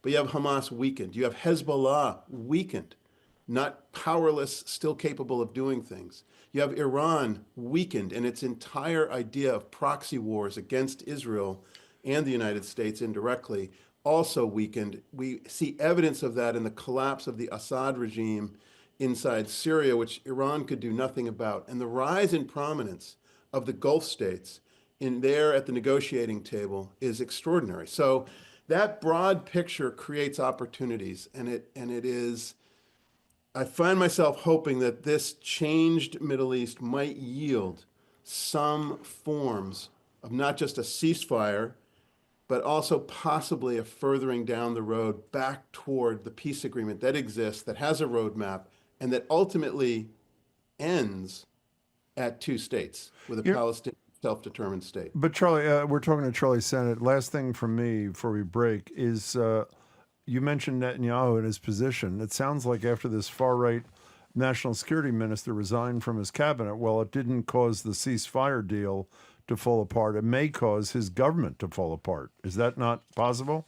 It's very possible, and I think in some ways there's a collision course ahead for Netanyahu in that regard. And, you know, I know we don't have much time, too much complexity here to go into too much, but I would just say, yes, I do think that Netanyahu's political future is on an hourglass, and it's directly connected to the success of getting those hostages home. And I would just say, one last bit of analysis is to reflect on the incredible parallel of the hostages being released now, on the eve of the inauguration of a new president, compared to Iran, 1979, the hostages coming out. And if you look at that parallel, it's pretty extraordinary that you had a hostage crisis. Carter Reagan, obviously. Right, that helped Reagan get elected, that painted Carter as a failure. It was absolutely the war in Gaza, the horrific violence that Hamas started, and then the reaction that Israel had and the way Biden supported Israel.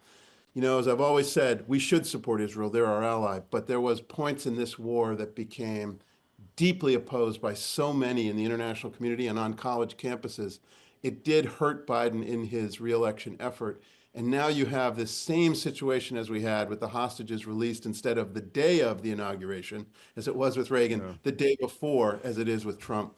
That is a chilling reflection of a parallel in history that I'm still trying to sort out what it means. But what I hope it means is that all the rest of those hostages can come home soon, and that will then put a path forward for Israel to reevaluate who it wants to be the leader of its country. And I think there's a real reckoning on the horizon for Netanyahu. Well, speaking of reckoning, I mean, hopefully we'll talk to you about this next time you're here someday for those still alive responsible for October 7th. And I think Netanyahu himself for the deaths of tens and tens of thousands of people who had nothing to do with October 7th, which is just incredibly painful. Charlie, thanks for making time today. Good to see you. We'll speak to you soon. Charlie, thank you very much. Be well. Thanks, you guys. And I hope folks follow our newsletter. We're going to Substack. I'd love it if the listeners who've been following our newsletter might join us there. We start Friday. Tell us one more time. Charles Sennett at Substack.com, right?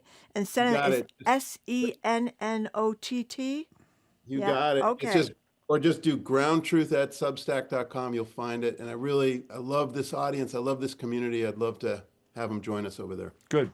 Thank you very much, Be Charlie. well, Charlie. Thanks. Thank you. That was GBH news analyst Charlie Sennett, founder and editor-in-chief of the Ground Truth Project. As we just said, you can read Charlie's columns and get other great content on his Substack account. It's charlessennett.substack.com. Thanks a lot to Charlie. So when we come back, the rest of the show is yours. No more guests, phone calls, texts, not just about the inauguration today and the presidency, the second presidency of Donald Trump. We'd also like your thoughts on Martin Luther King Day, which, as you know, coincides. 877-301-8970. As President-elect Trump prepares to take the oath of office for his second term, some religious leaders see his return to the White House as a divine act. President Trump, you were born into the world to be a trumpet of God, a vessel of the Lord in the hands of God. The comparison worries some scholars. We'll hear why on All Things Considered from NPR News. Today at 4, here on GBH News 89.7. Our programs are made possible thanks to you. And the Skating Club of Boston, presenting the ISU World Figure Skating Championships with over 300 athletes competing at TD Garden March 25th through 30th for the title of World Champion. Tickets at isuworlds2025.com. And the University of Massachusetts Amherst. United around a vision for public access to revolutionary education, UMass Amherst gives students the opportunity to seek solutions to the challenges of today. Learn more at umass.edu.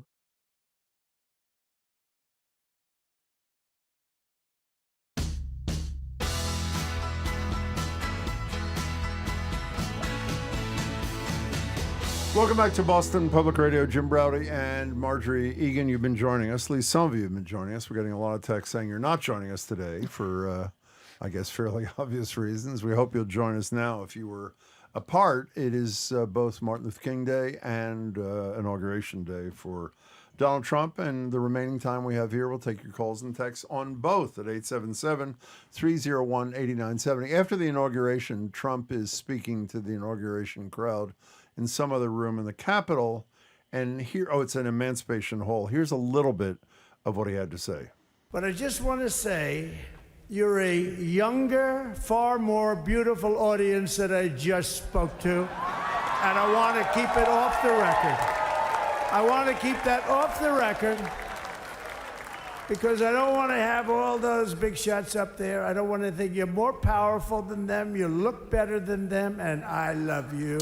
That was Donald Trump. I don't know who he's referring to, maybe the tech guys, but there he was. 877-301-8970 is our number. Let's go to Dr. Joyce in Greenfield, Massachusetts. Hey there. Hi, thanks for taking my call. Sure. As a naturopathic physician with an area of expertise in environmental medicine, asking the question, what are all the trillion chemicals in air, water, food, and consumer products doing to folks? I take a really strong stand against Dr. Trump's assertion that there are two sexes, male and female. The harsh reality of the trans situation and the gender identity issues, it's all in the peer-reviewed medical literature at the National Library of Medicine.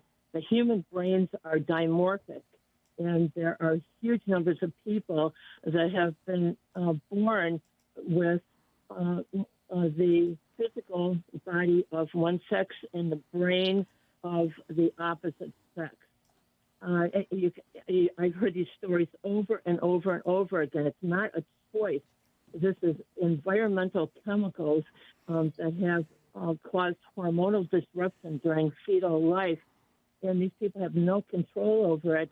The work of Dr. Theo Colburn, who wrote the book 25 years ago, Our Stolen Future, about endocrine hormone disruption. Hey, doctor, if I can interrupt you, with all due respect, and I'm sure what you're saying is true, I think you're missing the point. This has nothing to do with the facts. It has to do with the line we've stolen. Cruelty is the thing.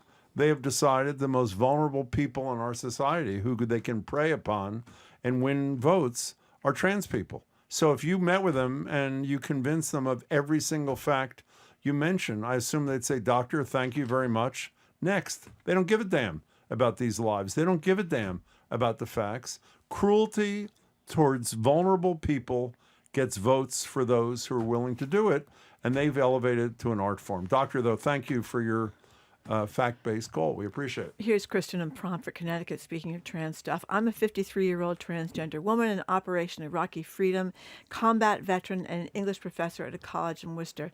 Time to get busy with the resistance. All of us on the business end of Trump's nonsense need to come together and act quickly. No more sleeping. The left must awaken and get ready to rock. They can have my gender identity when they desecrate they take them, I should say, from my cold, dead corpse. Well, that's the question, though. I think the political question is, what do the Democrats do? What we do know what they they're doing do so far. Nothing. They've done some things, but it's been very ineffective, obviously. Their efforts to get the cabinet members opposed by a majority of Republicans certainly has gotten nowhere. Well, I think Latasha Brown, who's one of the most successful activists in America, head of Black Voters Matter and many other organizations who joined us on Friday, said it's time to step back and do some reflection and do some thinking. And I hope those who are doing that are going to return to the fray. But I don't think that's a bad idea, because the opposition strategy to Donald Trump has been wildly unsuccessful. Saturday Night Live oftentimes is not that funny. I thought it was a riot. Dave Chappelle this week? Dave Chappelle was the host. He was a riot. But they had this skit with Rachel Maddow. She was the MSNBC host, and the point of it was we shouldn't get hysterical at everything Trump says, but they were. Breaking news: Trump wants to take back the Panama Canal. Oh. Breaking news, Trump's going to turn the Gulf of Mexico into the Gulf of America. Breaking news. And the point was that we should not get ourselves all worked up. But it's difficult not to get yourself all worked up, because he throws out these things constantly. So the media's going to decide what to do about that.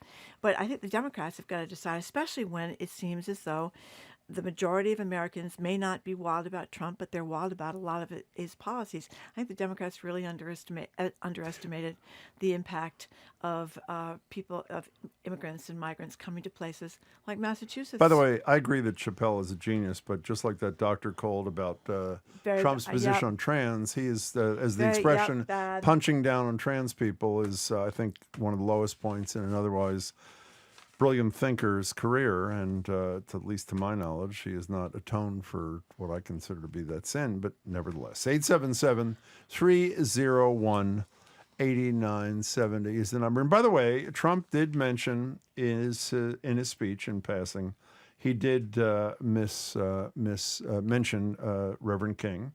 He said we want to make his dream a reality, make his dream come true. He didn't say exactly what the dream was or what would be coming true, but he at least he did mention Dr. King in his inaugural address a few minutes ago. Phil, you want to read a text before we go to Bill from Bridgewater? I like how Trump said he's going to be the most unifying and compassionate president right after he said we're closing down the border. Can I get back to one thing that Charlie said? Charlie Sennett said a second ago. Do you know? Would it have hurt him with his? I assume that's why. He's not exactly a credit-sharing kind of guy. Would it have hurt him if he had done what Charlie said? Just turn to Biden and say, President Biden, we have a lot of differences, but I want a thank you for that collaborative experience, work we did to bring a ceasefire and a hostage return. I think Charlie made a very good point. By the way, I was wrong yet again for about the 9th time today. I said we hope to be joined by the head of the Mass GOP, but we didn't think she'd be able to get to us because of all the goings-on in Washington. But the newly reelected chair of the GOP, state GOP, Amy Carnevale, is on the phone. Congratulations on your reelection, and thanks for calling in, Amy. Thanks very much. Great to be with you. So, thank you. Yeah, thank you very much for joining us, Amy. So tell us, as you know, lots of people in Massachusetts are not exactly thrilled today, but a lot of Republicans are. So tell us why we should be happy in Massachusetts about the reelection of Donald Trump. Well, I think first and foremost, we're happy that it's a peaceful transition of power. I've said all along leading up to this election, that's the most important thing for America and for our nation. But here at home in Massachusetts, we have many residents who have been very concerned about the economy, about the immigration crisis, about taxpayer dollars supporting migrants. So I think for many residents of Massachusetts, this day is one where our residents are really hoping to see improvements in the economy for taxpayers in our state. By the way, you were, I assume, and you're obviously an official in the Republican Party. Did you get a seat anywhere today, or what happened? No, so I ended up going to a watch party with other members of the Republican National Committee. I was offered a seat at Capital One, but I opted to forego that. And attended a kind of a smaller watch party at a hotel. Let me tell you, Amy, I'm not in a position of authority. If I had a choice between Mark Zuckerberg and you being on the dais at the rotunda, I would have chosen Amy Carnevale. Well, because there were... that's okay. I'm not offended. Okay, good. Because there were 220,000 tickets given out, but only 20,000 people could fit into the Capital One rotunda. So people were I assume a lot of people were doing what you were doing, or maybe just watching from their hotel if they came in from out of town. Yeah, so we have a group chat going with residents of Massachusetts who are down here for this day, and many of them are at Capital One. Others are got there a little too late to standing in line in the cold and opted for various private watch parties at various hotels and kind of bars and establishments around Washington, D.C. But, even though they didn't get in, the mood is high, and many residents will be going to balls tonight, so they're excited for that as well. Amy, I think if most Democrats I know in Massachusetts were honest publicly, and it's hard to say the following, they would agree that you being successful in running candidates would probably be good for small d democracy in Massachusetts, in light of the fact, as we talk about almost every day, the least transparent legislature, and on like that. And I am one who believes, I think Marjorie agrees, it's because they don't fear for their jobs because they don't think they're going to lose them to a Republican. But the flip side is the Republicans who could strike fear into the hearts of Democrats. We were at an event last night where Charlie Baker was honored, for example, are ones who are not crazy about the Republican president. How do you traverse that thing? I'm sure you know what I mean. How do you do that? I do, and I appreciate that insight about Massachusetts and the need for two parties for accountability, democracy, transparency. It's critically important, and I think part of the problem that we've had in the Republican Party in the past is in order to kind of get the nomination and be competitive, you kind of had to jump through these maybe litmus tests as a Republican, but I think for me as party chair, when I think about candidates running in Massachusetts, I think about candidates who can appeal to independents and even conservative Democrats, and that's probably a different type of Republican that you would see at the federal level. So, my focus, obviously, I'm in Washington D.C. celebrating the inauguration of President Trump, but when I return home in a couple of days, I'll be laser focused on state races and candidates who can appeal to independents and even Democrats. We get a lot of text messages, Amy Carnevale, during the show, and to say I've been deluged with text messages from people in the LGBTQ community, trans people, people of color worried about the president getting rid of DEI, getting rid of, insisting there's two genders in the United States, and also on the environmental front. I mean, Fall River, New Bedford, and Cape Cod are pretty excited about the wind farm, and he's talking about getting rid of wind farms. So what do you say to those people? So I think President Trump has made clear that he would like kind of level policies for merit-based. He talked about in a speech today, merit-based policies. And looking at the best qualified, that doesn't mean that our companies and our institutions, higher education, certainly can't consider a diverse pool. But the view of this administration is you kind of return to merit-based policies. And it will be up to individuals to make decisions about whether they want to buy electric vehicles, but those kind of special incentives will be up for reconsideration. But, in a state like this, I'll just end it with this. There's a lot of, Marjorie said, and I'm glad she brought up, we get a lot of texts and calls from particularly parents of trans kids or LGBTQ kids who live in a lot of fear. And even if you believe those fears won't be realized, they exist. And parents who are worried about the climate too because of their own children. Yeah. Cape Cod, the beaches down there are disappearing. You may have noticed, Amy. But Amy, worried. Amy, anyway, we appreciate it. We hope you get to go a wild party tonight to celebrate. And if you do, take some pictures and send them to us. I will. Yes, I will be going to a ball tonight. And I'll just point out we do have a couple of participants, residents of Massachusetts who are from the LGBT community, and I know they participated in an event with the Log Cabin Republicans yesterday, so they're here celebrating the inauguration. We hope you'll visit us in studio, maybe with your partner there, Steve Kerrigan from the State Democratic Party. So we'll see you soon. We hope, Amy. Actually, that would be great, Amy. We hope you can do that with us. That'd be great. Sounds great.